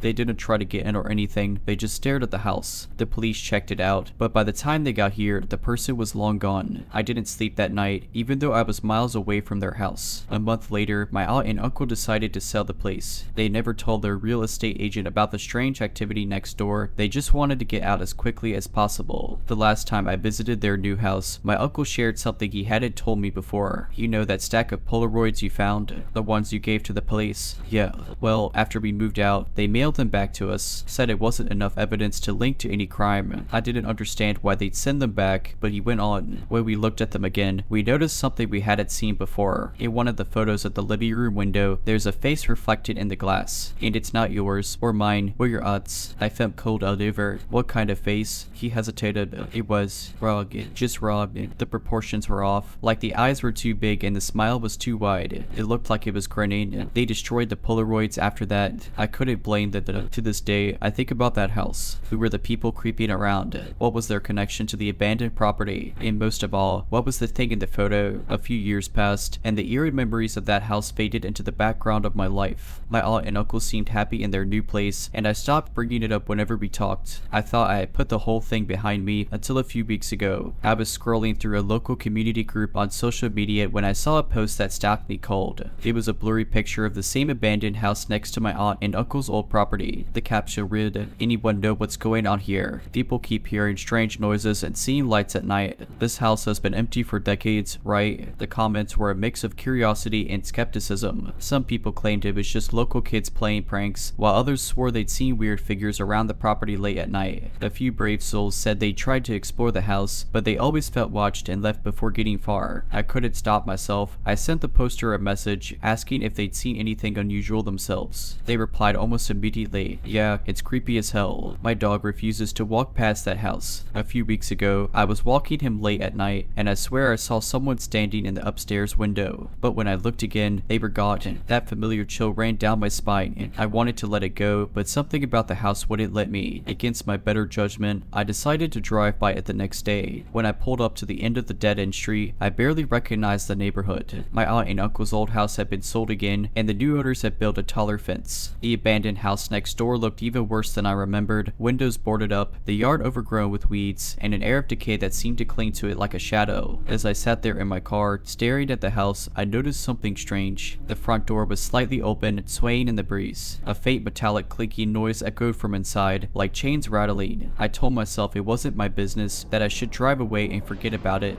but I couldn't shake the feeling that the house was watching me. And then I saw it, a face in the upstairs window. It was only for a second, but it was enough. The same distorted features my uncle had described, the too wide smile and impossibly large eyes. My heart raced as I fumbled to start my car, and as I pulled away, I swore I saw movement in the doorway. That night, I had nightmares about the house. In my dreams, the face in the window wasn't just watching me, it was inside my own home, staring at me from the corner of the room. The next day, I called my aunt. I hadn't told her what I'd seen, but I needed to hear her voice to ask if she'd heard anything strange about the house since they'd moved away. "We don't talk about that place anymore," she said firmly. "Whatever's there, it's not our problem, and it's better that way."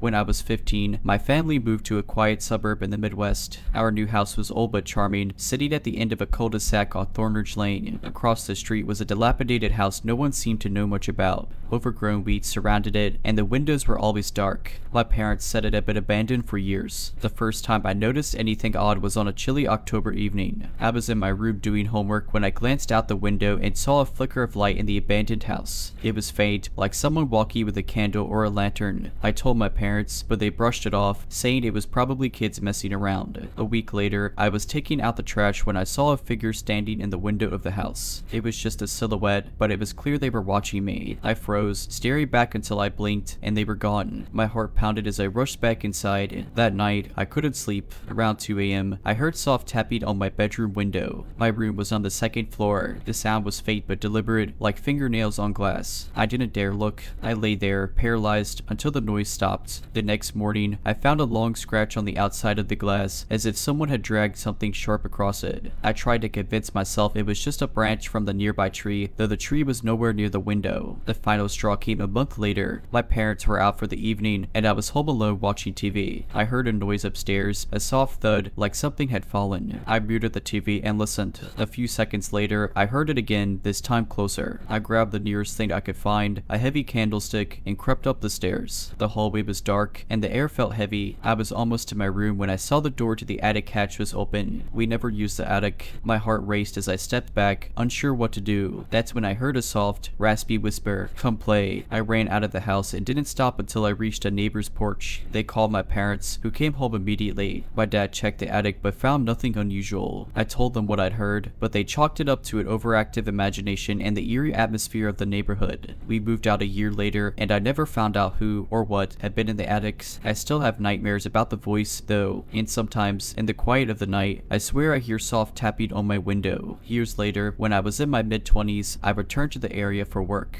On a whim, I decided to drive down Thornridge Lane. Curiosity got the better of me, and I wanted to see if the abandoned house was still there. To my surprise, it was gone. In its place was a neat, modern home with a well-maintained lawn and a for sale sign out front. The street looked completely different, cleaner and more vibrant than I remembered. I parked my car at the end of the cul-de-sac and stared at the spot where the old house had once stood. I was about to drive away when an older woman walking her dog stopped by my car. Looking at the house, "Oh," she asked with a knowing smile. "Yeah," I replied. "I used to live on the street when I was a kid. That house used to be, well, different." Her expression changed. "You lived here when the Thornridge house was still standing?" I nodded. "Yeah, it always creeped me out. Honestly, do you know what happened to it?" She hesitated before speaking. "They tore it down about 5 years ago. Good riddance. That place had a reputation." "A reputation," I echoed, my stomach tightening. She glanced around as if making sure no one else was listening. "There were rumors, stories about strange things happening, people disappearing. Police investigated a few times, but they never found anything concrete. Then one day, the family who owned it just vanished, left everything behind. No one bought it after that. It just sat empty, rotting away." I felt a chill run down my spine. "Did you ever hear anything about someone living there while it was abandoned? Or, I don't know, weird noises?" The woman studied me for a moment before lowering her voice. "Some kids used to break in on dares. A few said they saw a man living in the attic, though no one ever proved it. Others claimed there were things, shadows that moved on their own.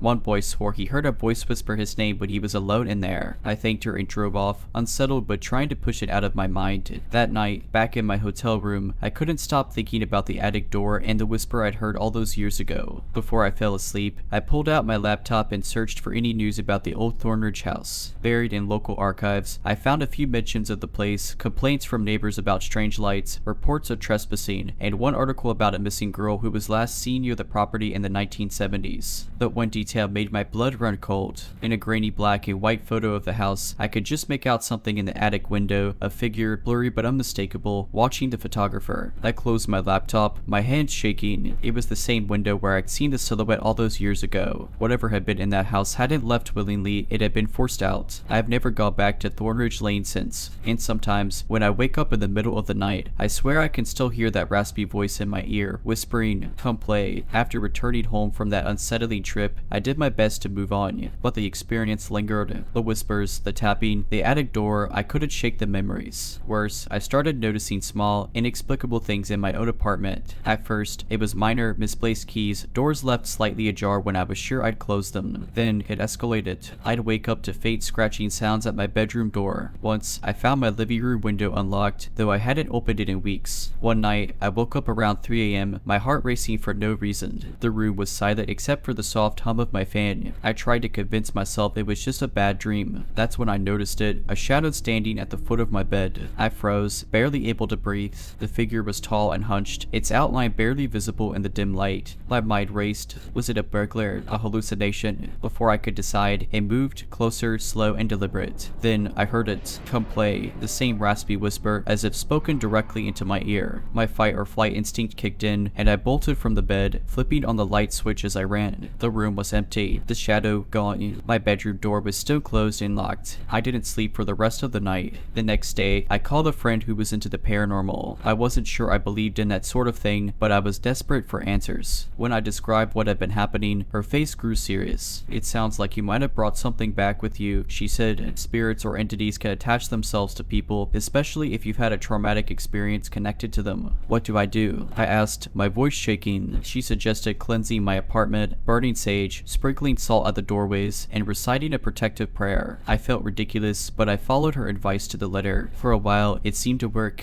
The noises stopped, and I felt a sense of relief. But 2 weeks later, I woke up in the middle of the night to the sound of tapping on my window. I live on the 10th floor. I didn't look. I couldn't. I pulled the covers over my head and prayed until the tapping stopped. The next morning, I found a long scratch on the outside of the glass, just like the one on my childhood bedroom window. That's when I knew it wasn't bound to the house on Thornridge Lane. It was bound to me. I've moved twice since then, each time hoping to leave whatever this is behind. But no matter where I go, it always finds me. The whispers, the tapping, the scratches, they become a part of my life. I don't know what it wants or why it chose me, but I do know one thing: I'll never go back to Thornridge Lane. And if you ever come across a house that seems off, that feels wrong in ways you can't explain, do yourself a favor. Stay away. This happened a few years ago when I was fresh out of college and had just moved into my first apartment. It was a cozy little one-bedroom in an old brick building on the edge of the city. The rent was cheap, the neighborhood quiet, and I thought I had lucked out. Little did I know, I was about to have the most terrifying experience of my life. The building was quaint, but it had its quirks. One of them was the old-fashioned radiator system that clanked and hissed in the dead of night. I quickly got used to the noise, chalking it up to the building's age. What I didn't know was that there was something far more sinister to get used to. One night, I was working late, finishing up some freelance graphic design work at my desk in the corner of the living room. The only light came from my laptop and a small desk lamp, casting eerie shadows on the walls. Outside, the wind howled, rattling the windows, but the steady hum of the radiator kept me company. I was so engrossed in my work that I didn't notice the faint sound at first. It was like a soft tapping, barely audible over the wind. I paused, listening intently, and the sound stopped. Shrugging it off as a branch hitting the window, I went back to work. About an hour later, the tapping returned, louder this time. It wasn't coming from the window. It was coming from inside the apartment. My heart started racing as I stood up and turned on the main light. I walked through the apartment, checking every corner, every closet, every possible hiding spot. Nothing. The doors were locked, the windows shut tight. I told myself it must be the pipes or some other benign noise and tried to calm down. That's when I saw it. My apartment had an old hatch in the ceiling of the hallway that led to the attic crawl space. It was slightly ajar, just enough for a thin sliver of darkness to peer through.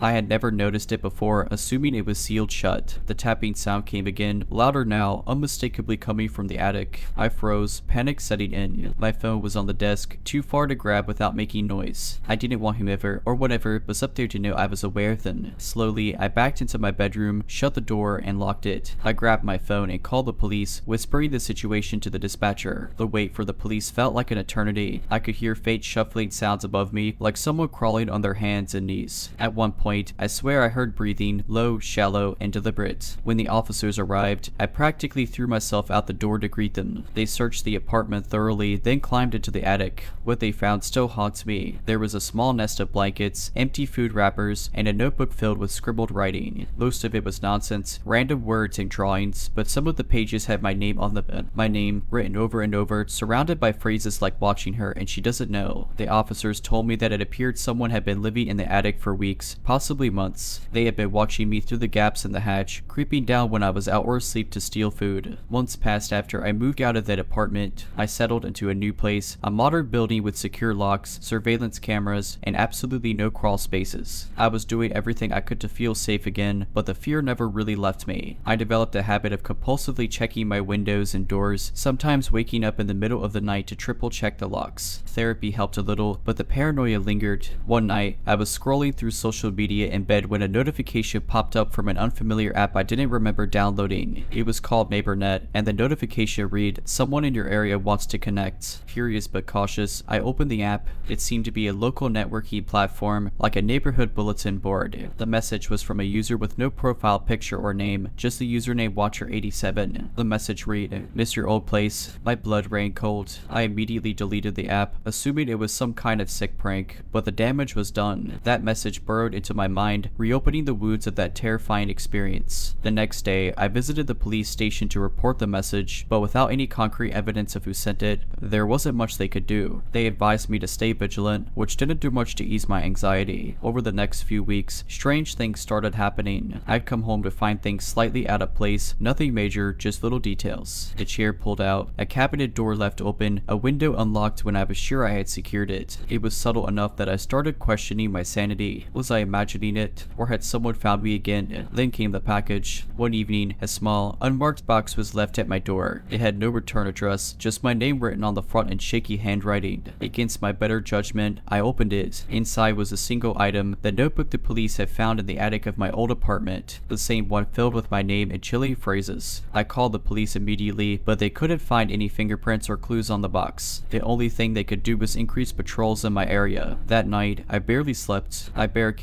the door to my bedroom, clutching a heavy flashlight in case someone tried to break in. Around 3 a.m., I heard the tapping. This time, it wasn't coming from above. It was coming from the window in my living room. Heart pounding, I crept to the door and peeked into the living room. There, standing outside the window, was a figure. They were dressed in dark clothes, their face obscured by a hoodie, but I knew it was them. The Watcher. They pressed something against the glass, a piece of paper, and then vanished into the night. I didn't move until the sun came up. When I finally worked up the courage to look at the paper, it was another note. It simply said, "Still watching. Even after moving to a new city, the anxiety never fully left me. I tried to start over, building a life where no one knew my past. New job, new friends, new routines. It helped, but there was always a part of me that stayed on edge. For a while, things were quiet. Months passed without incident, and I began to convince myself that maybe I was finally free. Maybe the Watcher had given up, or maybe they were caught doing something else. I'd even let myself laugh at the thought that I might be overreacting. But then, one evening, it happened again. I was walking home from work, cutting through a quiet parking in my apartment. It was just starting to get dark, the shadows of the trees stretching long across the path. I was lost in thought, enjoying the crisp autumn air, when I noticed a figure on the bench ahead. At first, I didn't think anything of it. It was a public park, after all, but as I got closer, I realized they weren't sitting like a normal person. They were completely still, their head tilted slightly downward, as if they were waiting for me. I tried to keep my cool, avoiding eye contact as I walked past, but as I did, I caught a glimpse of something that made my stomach drop. In their lap was a notebook, and the way it was open, it was like they were reading something, writing something. I walked faster, my heart hammering in my chest. I didn't look back, even when I felt like their eyes were boring into the back of my head. By the time I reached my apartment, I was practically running. I locked the door, checked every window, and double-checked the deadbolts. That night, I couldn't sleep. Every noise outside felt like a threat. Every shadow seemed to move. I told myself it was paranoia, that there was no way they had found me again. But the next morning, my doubts were erased. Sitting on my kitchen counter was a single sheet of paper. It hadn't been there the night before. My locks were intact, my windows still sealed, but the paper was there, and it wasn't mine. Scrawled in that same shaky handwriting were the words, "Nice park, nice life, see you soon." I didn't know how they got in, how they even knew where I lived, but one thing was clear, they weren't going to stop. I packed a bag and left that day, moving into a hotel while I figured out my next steps. This time, I didn't even tell my closest friends where I was going. I hired a private investigator to look into the situation, desperate for answers. Weeks turned into months as they searched for any trace of the Watcher. They checked my old apartments, followed leads, and even reviewed the surveillance footage from my new building. Nothing. It was as if the Watcher didn't exist. The investigators' final report came with a chilling conclusion. Whoever this was, they were careful. Too careful. They knew how to avoid being seen, how to stay one step ahead. They weren't just stalking me, they were playing a game, and they were winning. It's been a year since I received that last note. I've changed my name, my appearance, and my habits. I live off the grid as much as I can. No social media, no permanent address, no predictable routines. But every now and then, I catch a glimpse of something or someone that sends a shiver down my spine. I'm an experienced hiker and always take the necessary precautions, let someone know my route, pack extra supplies, and stick to trails. This time, I chose a path that wound through dense forest before opening up onto a stunning ridge overlooking a valley. I started early, wanting to reach the ridge by late afternoon for the best views. The first part of the hike was uneventful. I saw a few other hikers on the trail, but no one going my way. The forest was quiet, just the sound of my boots on the dirt path and the occasional rustle of wildlife. As I got closer to the ridge, the trail became steeper and narrower. The trees thinned out, and I began to feel the sun on my back. That's when I noticed something strange. Far ahead on the trail, I saw a figure. They were standing perfectly still, facing away from me, right at the edge of the ridge. I stopped in my tracks, unsure if I should call out. It's not unusual to run into other hikers, but this person's posture felt odd. They were just standing there, stiff as a statue, looking out over the valley. I decided to keep walking, albeit cautiously. As I got closer, I noticed they were wearing a dark hoodie with the hood pulled up, despite the warm weather. They didn't seem to have any hiking gear, no backpack, water bottle, nothing. "Hey there," I called called out as I approached, trying to sound friendly. They didn't respond or even acknowledge me. My stomach tightened, but I told myself they were probably just lost in thought. I gave them a wide berth as I passed, glancing at their face, or what I could see of it. The hood shadowed most of their features, but their jaw was set and their lips were pressed into a thin line. They didn't look at me. I reached the ridge and took a few photos of the view, though I couldn't fully relax. The person was still standing in the same spot, unmoving, about 20 feet away. It felt like they were watching me without actually looking at me, if that makes sense. The uneasy feeling in my gut intensified, so I decided to head back earlier than planned. I started down the trail, glancing over my shoulder occasionally. The person was still there, motionless. After about 10 minutes of brisk walking, I stopped to take a drink from my water bottle. That's when I heard it, footsteps, slow and deliberate, coming from the ridge. My heart sank. I turned around and saw the same figure, now walking down the trail toward me. Their movements were steady, unhurried, like they knew exactly where I was going and weren't in a rush to catch up. Panic set in. I picked up my pace, practically jogging now, trying to put as much distance between us as possible. The trail wound through the forest again, and I hoped the trees would obscure me, but every so often, I'd hear the footsteps, closer than before. Finally, I saw another hiker coming up the trail toward me, a middle-aged man with trekking poles. I must have looked terrified because he immediately asked if I was okay. I told him someone was following me, and he offered to walk with me back to the trailhead. We didn't see the figure again, but the feeling of being watched lingered long after I got back to my car. I reported the encounter to a park ranger, but they didn't seem overly concerned, saying it was probably another hiker who meant no harm. After that encounter, I swore off solo hiking for a while. The experience stayed with me, gnawing at the back of my mind. Every time I thought about it, I could still hear the slow, deliberate footsteps and feel the oppressive sensation of being watched. About 6 months later, I joined a local hiking group. It was comforting to have company on the trails, and for a time, I managed to push the memory of that day aside. I chalked it up to my imagination, or perhaps an awkward, antisocial hiker who didn't know how to act around others. That was until a group hiked to a different part of the same park.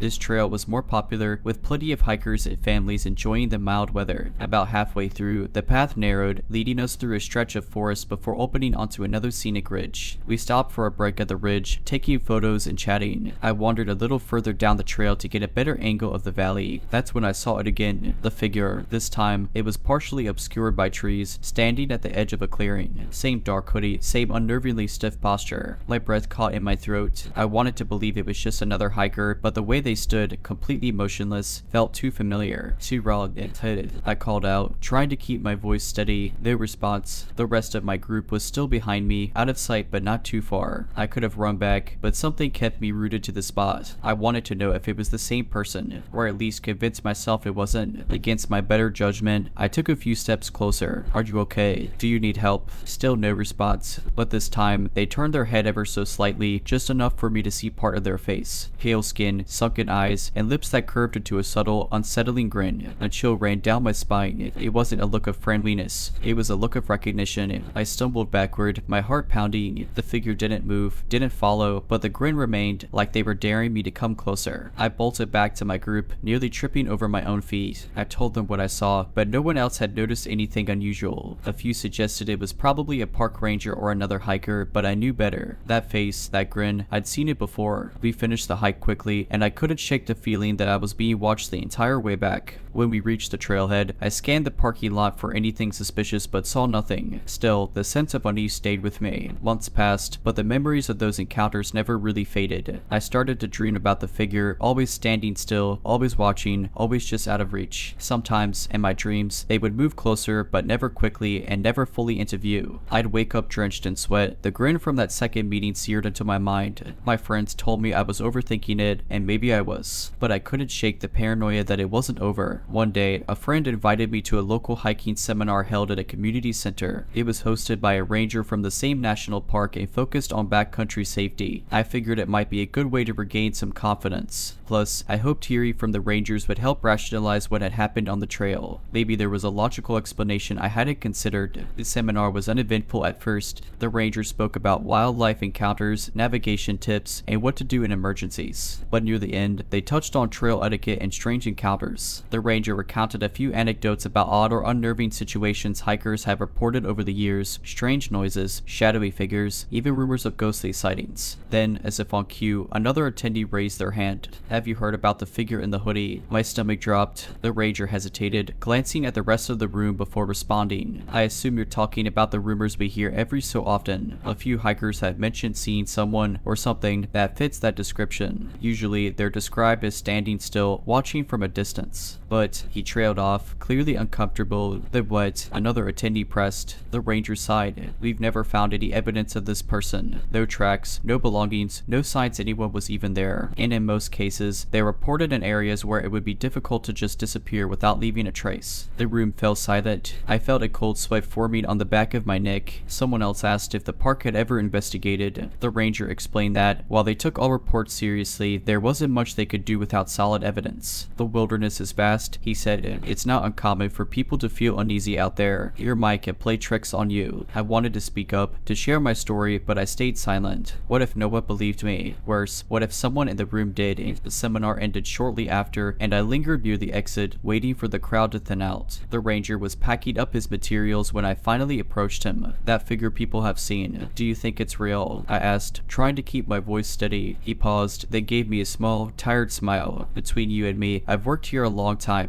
I don't believe in ghosts, but I've seen some things I can't explain. Just be careful out there." That night, I dreamed of the figure again, but this time, it wasn't just standing still. It was walking toward me, slowly but surely. I tried to run, but my legs felt like lead, and the grin grew wider as it got closer. I woke up gasping for air, the sensation of being watched lingering in the dark corners of my bedroom. I haven't been hiking since. I'm not sure I ever will again.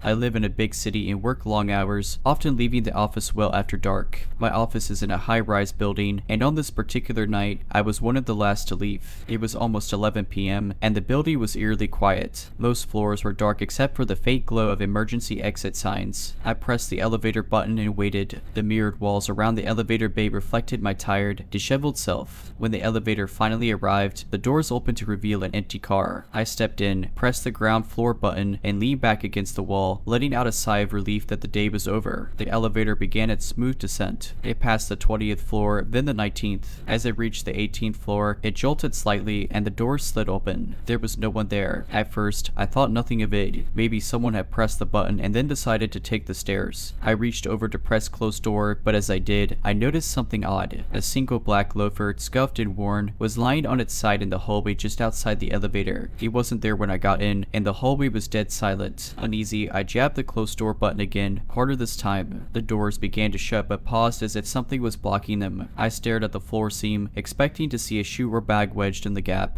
There was nothing there. Suddenly, the elevator lights flickered. My stomach dropped. When the doors finally shut and the car began moving again, it felt slower, almost as if the elevator was dragging its way downward. The mirrored walls didn't help my growing paranoia. I kept feeling like there was something in the car with me, just out of view. I turned around to face the back mirror, looking for, I don't know, something, but it was just me and my reflection. Then, at the 10th floor, the elevator stopped again. The doors opened with a soft ding. This time, the hallway lights were dimmer, almost flickering, and standing there, just beyond the threshold, was a man. He was wearing a suit that looked a size too big. His head tilted slightly as if he were trying to see something behind me. His face was pale, his eyes dark and unblinking. "Floyd down?" he asked, his voice low and hoarse. Before I could respond, he stepped forward, but instead of entering the elevator, he stopped just inside the doors. His face now inches from mine. His eyes never left mine, and his lips stretched into a slow, unnatural smile. I backed into the corner, my hand scrambling for the door close button. The door stuttered shut, and the man didn't move. He just stood there, watching me, even as the doors closed completely. I was shaking, my breath quick and shallow. The elevator moved again, and I prayed I'd reach the ground floor without stopping. The lights flickered more now, casting weird, jerky shadows around the small space. Every sound felt amplified, the creak of the cables, the hum of the motor, my own heartbeat pounding in my ears. Finally, the elevator reached the lobby. When the doors opened, I bolted out, not even looking back. I ran straight to the security desk, but it was empty. The entire lobby was empty. I didn't wait around to find out more. I called a rideshare and stood outside in the freezing air, under the glow of a street lamp, until it arrived. The next day, I asked the building manager if they'd had issues with the elevator or power outages the previous night. He looked confused and said no. I also described the man I'd seen, but no one matching that description worked in in the building or had been seen on security footage. The story didn't end there. I wish it had. A week after the elevator incident, I was still shaken. I kept convincing myself that it was just a prank, or maybe I was overly tired and imagined things. But deep down, I couldn't shake the feeling that something was wrong. I started taking precautions. I told a few close friends about what happened, though I left out some of the creepier details. I didn't want them to think I was losing it. One of them suggested I report it to building security again, just in case. So I did. They were polite, but I could tell they thought I was overreacting. A few nights later, I had to stay late at work again. I promised myself I'd leave earlier, but as deadlines tend to go, I lost track of time. By the time I packed up and headed for the stairs, it was almost midnight. The stairwell was silent, except for the sound of my footsteps echoing. I'd made it down about 5 floors when I started to hear something faint, like shuffling. At first, I thought it was just the sound of my steps bouncing back at me, but then it grew louder and more distinct. Someone else was in the stairwell. I stopped and listened, my heart racing. The shuffling sound stopped too, like whoever it was had noticed me. Hello, I called out, my voice trembling slightly. There was no answer, just the heavy, suffocating silence of the empty stairwell. I forced myself to keep moving, faster this time. I glanced over my shoulder every few steps, but I didn't see anyone. Yet, the shuffling started again, closer now, almost rhythmic, like someone dragging their feet deliberately. I turned a corner onto another landing and froze. Lying on the floor was another black loafer, the same kind I'd seen outside the elevator. My stomach dropped. I didn't want to move past it, but going back up wasn't an option either. With shaking hands, I grabbed my phone and dialed a friend, someone I knew would answer no matter the time. Hello, she said, groggy but concerned. I whispered, stay on the line. I think someone's following me. She immediately perked up, asking where I was and if she should call the police. I told her I was in the stairwell and needed to get to the lobby. Run, she said firmly. I did. I took the steps 2 at a time, the sound of my footsteps drowned out by the blood pounding in my ears. Behind me, the shuffling grew louder, faster, more erratic, like whoever or whatever was chasing me had started running too. I didn't dare look back. I burst through the door into the lobby, expecting relief, but instead, I was greeted by the same eerie emptiness. The security desk was abandoned again, the lights dimmer than usual. My friend was still on the phone, yelling for me to get outside. I sprinted across the marble floor toward the exit. As I reached the glass doors, I glanced at my reflection in the glass and froze. In the reflection, standing just behind me, was the man in the oversized suit. He wasn't smiling this time. His face was blank, almost hollow, and his eyes looked wrong, like they didn't belong on a human face. I whipped around, but there was no one there. I didn't stop to think. I ran outside and kept running until I was several blocks away, where I finally stopped to catch my breath under the harsh glow of a streetlight. My friend was still on the phone, panicked and begging me to explain what was happening. I never went back to that office building. I quit my job the next day, explaining it away as burnout. I never told anyone else what I saw in the glass or heard in the stairwell. But sometimes, late at night, when I'm alone and everything is quiet, I hear it again, that faint, rhythmic shuffling. You think quitting the job would have been the end of it. That moving on would have been enough to leave whatever it was behind. But I was wrong. The first time I noticed something, I was walking home late from a friend's apartment. I'd stayed longer than I intended, trying to shake off the lingering fear that had followed me since that night in the office building. It was raining lightly, and the streets were mostly empty. I had just turned the corner onto my block when I saw it. A single black loafer. It was lying on the sidewalk near a street lamp, glistening with rain. My stomach churned, and I froze mid-step. I stared at it for what felt like an eternity, waiting for something, anything, to happen. But nothing did. The street was silent except for the rain tapping against the pavement. I told myself it was just a coincidence. Lots of people lose shoes, right? Maybe someone kicked it off in a drunken stumble home. I forced myself to keep walking, avoiding the loafer like it was toxic. When I reached my apartment, I locked the door and double-checked every window. That night, I dreamed of the man in the oversized suit. In the dream, I was back in the elevator. The walls were mirrored as always, but my reflection wasn't mine. It was him. He was gritty again, that slow, unnatural smile that made my skin crawl. I tried to look away, but no matter where I turned, his face was there, staring back at me. I woke up gasping for air, drenched in sweat. My apartment felt colder than usual, like someone had left a window open, but everything was locked tight. Over the next few weeks, the signs became harder to ignore. I'd see black loafers in random places, a single shoe sitting in an alley, on a park bench, or at the edge of a crosswalk.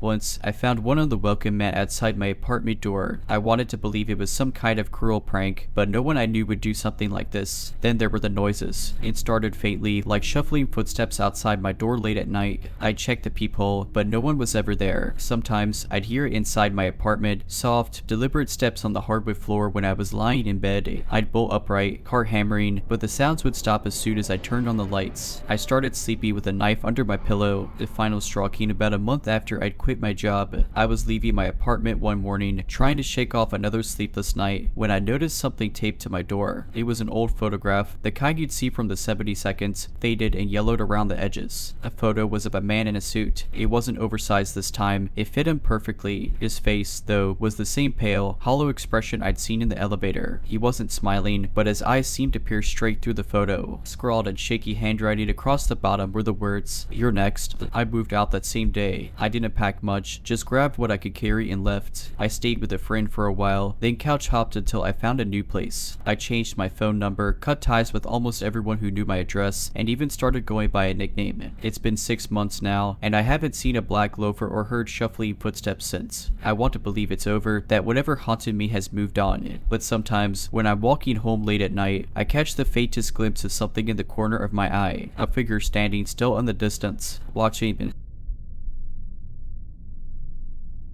This happened about 2 years ago when I was living in a small city with an old, nearly abandoned subway system. Most people didn't use it anymore unless they absolutely had to. It was poorly lit, smelled like mildew, and was generally the kind of place where you kept your head down and your wits about you. One night, I had to work late, and by the time I got to the station, it was almost midnight. The platform was empty except for a few flickering lights and the faint sound of water dripping somewhere in the distance. I stood near the edge, trying not to think about how eerie the place felt. The train finally arrived, the screech of the brakes echoing through the tunnel. When the doors slid open, I hesitated. The car was empty, save for a man sitting at the far end. He was wearing a long, tattered coat and a hat pulled low over his face. Something about him felt off, but I told myself I was being paranoid. It was late, and weird people use the subway all the time, and I got on and sat a few rows away from him, trying to focus on my phone. As the train started moving, I noticed him staring at me. Not glancing, staring. His head was tilted slightly, like he was trying to figure something out. I decided to ignore him. Then he did something strange. He stood up and moved to a seat closer to me. There were plenty of empty seats, but he chose one that was uncomfortably close. I felt a chill run down my spine. I told myself it was just a coincidence, but my gut was screaming at me to stay alert. The train rattled through the tunnels, and I realized I didn't hear his footsteps when he moved. The car was silent except for the clatter of the wheels. I risked a glance in his direction, and that's when I noticed something truly horrifying. His face was wrong. It was too pale, like he hadn't seen sunlight in years, and his eyes, his eyes were too large, with dark rings around them. They didn't seem human. His mouth was slightly open, and his lips didn't move, but I swear I heard a whisper. A single word, "Stay." I shot to my feet and moved toward the door, gripping the pole so tightly my knuckles turned white. The train was approaching the next station, and I told myself I'd get off no matter what. As the train slowed, I glanced back. He was standing now, his head tilted even more, and he was grinning, but the grin was too wide, stretching unnaturally across his face. The doors opened, and I bolted out of the car, running up the stairs 2 at a time. I didn't look back until I was out on the street, gasping for air under a street lamp. The station was empty, and the train had already pulled away. After that night, I tried to convince myself that it was just my imagination. I'd been tired, overworked, and maybe I had misinterpreted what I'd seen. But deep down, I knew something was wrong, really wrong. The nightmare started a few days later. In my dreams, I was always back on that train. The flickering lights cast strange shadows on the walls, and the man was there, sitting closer and closer each time. His grin would stretch wider, his whisper louder, "Stay." I woke up in cold sweats every night, the sound of that word echoing in my ears. I stopped sleeping well. I stopped going out after dark. I even stopped taking public transportation entirely, opting to walk or carpool instead. But then, something happened that made me realize it wasn't just a bad dream. One morning, I left my apartment to head to work. My building has a long hallway that leads to the front door, and as I turned the corner, I froze. There, at the far end of the hall, was a dark smudge on the wall. As I got closer, I realized it wasn't just a smudge, it was a handprint. A long, pale handprint, as if someone had pressed their palm against the wall and dragged it downward. The size of the handprint was rugged. The fingers were too long, the shape distorted. My heart was pounding, but I forced myself to push it out of my mind. Maybe it was a maintenance worker, I told myself. Maybe someone had spilled something, and it just looked strange. But things only got worse. Over the next few weeks, I started noticing more oddities. Items in my apartment were moved ever so slightly, not enough for anyone else to notice, but enough for me to know they weren't where I'd left them. My door would be unlocked when I was certain I'd locked it, and sometimes, late at night, I'd hear Fate whispering outside my window like someone was speaking just below the edge of hearing. One night, the whispering got louder. I was sitting on my couch, scrolling through my phone, when I heard it stay, clear as day, right outside my living room window. My blood ran cold. I live on the 4th floor. I didn't sleep that night. Instead, I sat in the middle of my apartment with every light on, clutching a kitchen knife and praying for morning. When the sun finally rose, I packed a bag and left. I didn't even care where I was going. I just needed to get away. I stayed with a friend across town for a while, but even there, I couldn't shake the feeling of being watched. One night, as I was drifting off to sleep on her couch, I heard the faint sound of whispering again, coming from the corner of the room. I didn't dare look, but I knew it was him or whatever it was. Even now, in this new city, far from that subway and those whispering nights, I find myself constantly looking over my shoulder. I've developed habits I never had before, triple checking my locks, keeping the blinds closed, avoiding empty places, and refusing to stay out after dark. It's not paranoia, it's survival. For a while, things were quiet. Too quiet, almost. I started to convince myself that maybe I had escaped it, that whatever that thing was, it had lost interest. But deep down, I was always waiting for the other shoe to drop. And, of course, it did. A few months ago, I got a package in the mail. It didn't have a return address, but the postmark was from my old city. That alone made my stomach twist. I hadn't told anyone where I was moving, not even my coworkers at my old job. My friends and family knew, but they didn't have my new address yet. I was still settling in. I stared at the package for a long time, debating whether to open it. Finally, I grabbed a pair of scissors and carefully cut it open. Inside was a single, crumpled subway ticket. It looked old, the edges worn and stained, but what sent chills down my spine was the date printed on it. It was the date of that night, the night I saw him on the train. I threw the ticket away immediately, but it didn't stop there. Over the next few weeks, I started noticing small things again. Scratches on the walls of my apartment that hadn't been there before, a faint smell of mildew, like the air in the subway tunnels. And then, one night, I found something on my kitchen counter that made my heart stop. It was a single, pale handprint, smeared in something dark and sticky. I don't know what it was, dirt, oily, bloody. I didn't want to find out. I cleaned it up, but the next morning, it was back in the exact same spot. I started sleepy with the lights on again, and I didn't leave my apartment after sunset, but it didn't matter. The whispering started up again, faint at first, like it was coming from the walls themselves. Then louder, closer, stay. One night, I woke up to the sound of something scraping against my bedroom door. It was slow, deliberate, like nails dragging along the wood. I didn't move. I didn't breathe. And then I heard it again, that awful whisper coming from right outside the door. Stay. I don't know how long I sat there, frozen in fear, but eventually the sound stopped. When the sun rose, I packed another bag and left. I didn't even bother locking the door behind me. I drove for hours, not caring where I ended up, until I found a small motel off the highway and checked in. I've been living out of motels and short-term rentals ever since, moving every few weeks. It doesn't feel like enough, though. The nightmares are back, and every so often, I find something that doesn't belong, an unfamiliar smudge on a wall, a faint mildew smell, or, worst of all, a whisper in the dark. I don't know what it wants or why it's following me, but I know one thing for certain, it's patient. It's waiting, and someday, no matter how far I run, it will catch up to me. This happened about 5 years ago when I was working late in a university library. I was a graduate assistant in the history department, which often meant spending long nights cataloging dusty old books and digitizing archival materials. It wasn't glamorous, but I loved the quiet and solitude. The archive room was in the basement of the humanities building, a place few people ventured. It had that eerie hum of fluorescent lights and the faint smell of mildew that seems to cling to old paper. The only other person who worked down there was a custodian named Reggie, and I rarely saw him. One evening, I was engrossed in scanning a collection of 19th century letters. The building had emptied out hours ago, and I had my headphones on, listening to a podcast. I barely noticed when the lights flickered, something they occasionally did in that old building. It was around 11 p.m. when I took off my headphones to stretch. That's when I heard it, faint footsteps, slow and deliberate, coming from somewhere beyond the rows of shelves. I froze. No one else was supposed to be down here. Reggie, I called out, trying to sound casual but feeling the hair on my neck rise. No response. I waited, straining to hear. The footsteps had stopped, and shaking it off as my imagination, I returned to my work. But a few minutes later, I heard something else, a faint tapping sound. It was rhythmic, like someone drumming their fingers on a wooden surface. This time, I stood up, my heart pounding. Hello, I called out, louder this time.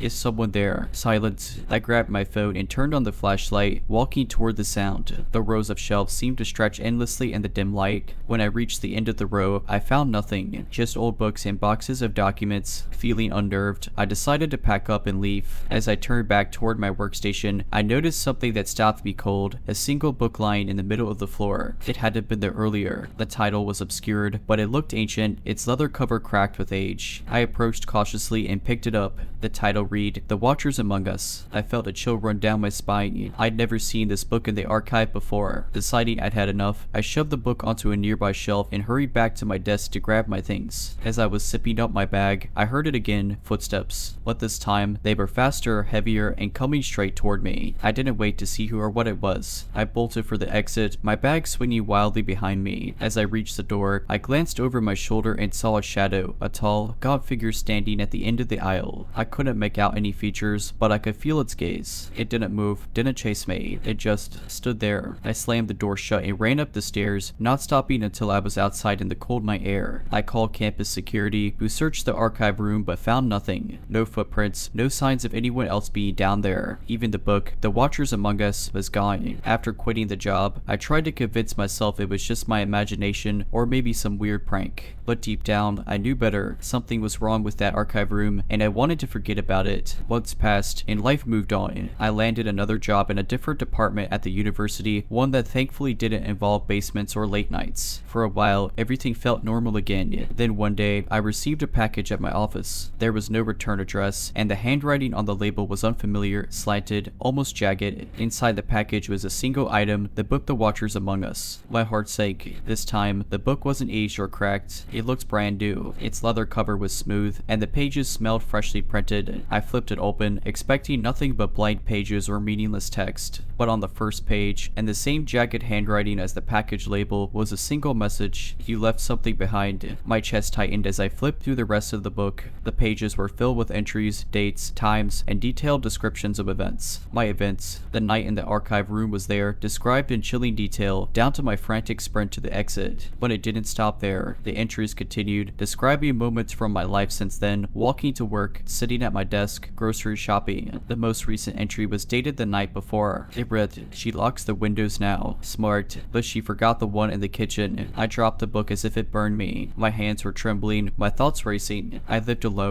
I had locked the windows the night before, but I had forgotten the kitchen one. I was sure of it now. I immediately called campus security, who connected me to the local police. An officer came to my apartment to check things out. Nothing seemed out of place. There was no sign of forced entry, no footprints in the dirt outside, just the book on my desk, innocuous and closed. The officer took the book with him, promising to investigate, but I could tell he didn't believe me. Probably just a weird prank. He said, try not to worry, try not to worry. Easier said than done. That night, I stayed at a friend's place. When I finally returned home a few days later, I found something waiting for me. Not another book this time, but a photograph. It was tucked under my apartment door. The photo was of me sitting at my desk in the archive room, headphones on, completely absorbed in my work. But what made my blood run cold was the reflection in the glass cabinet behind me. The tall, gaunt figure was there, standing silently, watching me. I didn't stay in that apartment much longer. I moved across the state, changed my phone number, and even left social media. I've done everything I could to erase myself from the public eye. It's been 2 years since I left that life behind. 2 years of trying to rebuild a sense of normalcy, constantly looking over my shoulder, waiting for the other shoe to drop. For a while, I thought I'd succeeded. The footsteps outside my window stopped. No more mysterious packages, no strange books or photographs. I even started sleepy with the lights off again. But recently, the sense of unease has returned. It started small, a feeling of being watched when I was out running errands, an occasional fleeting shadow in my peripheral vision. I brushed it off, convincing myself it was paranoia. Then, last week, I found another photograph. It was tucked under the windshield wiper of my car. At first, I thought it was just a flyer until I saw the image. It was me again, this time taken through the window of my new apartment. I was sitting on the couch, reading a book, completely unaware. My blood ran cold as I noticed the timestamp in the corner, 1:37 a.m. the night before. I had blackout curtains. Whoever took the photo was inside. I immediately called the police. They swept the apartment and found no sign of forced entry. No footprints, no fingerprints, nothing. The officers were sympathetic but clearly skeptical. Could be a prank, one of them said, echoing the words I'd heard 2 years ago. But it didn't feel like a prank. It felt personal. I decided to stay with my sister for a while. Her house is in a gated community with security cameras everywhere. It felt safer. But the first night I was there, something happened that shattered any illusion of safety. At around 3 a.m., I woke up to the sound of my phone vibrating. It was a text from an unknown number. The message was simple: You You can't hide forever. Attached to the message was a live photo, a short video clip of me sleeping in my sister's guest room. The camera angle was low, as if the person had been crouching at the foot of the bed. I could see myself in real time, shifting in my sleep.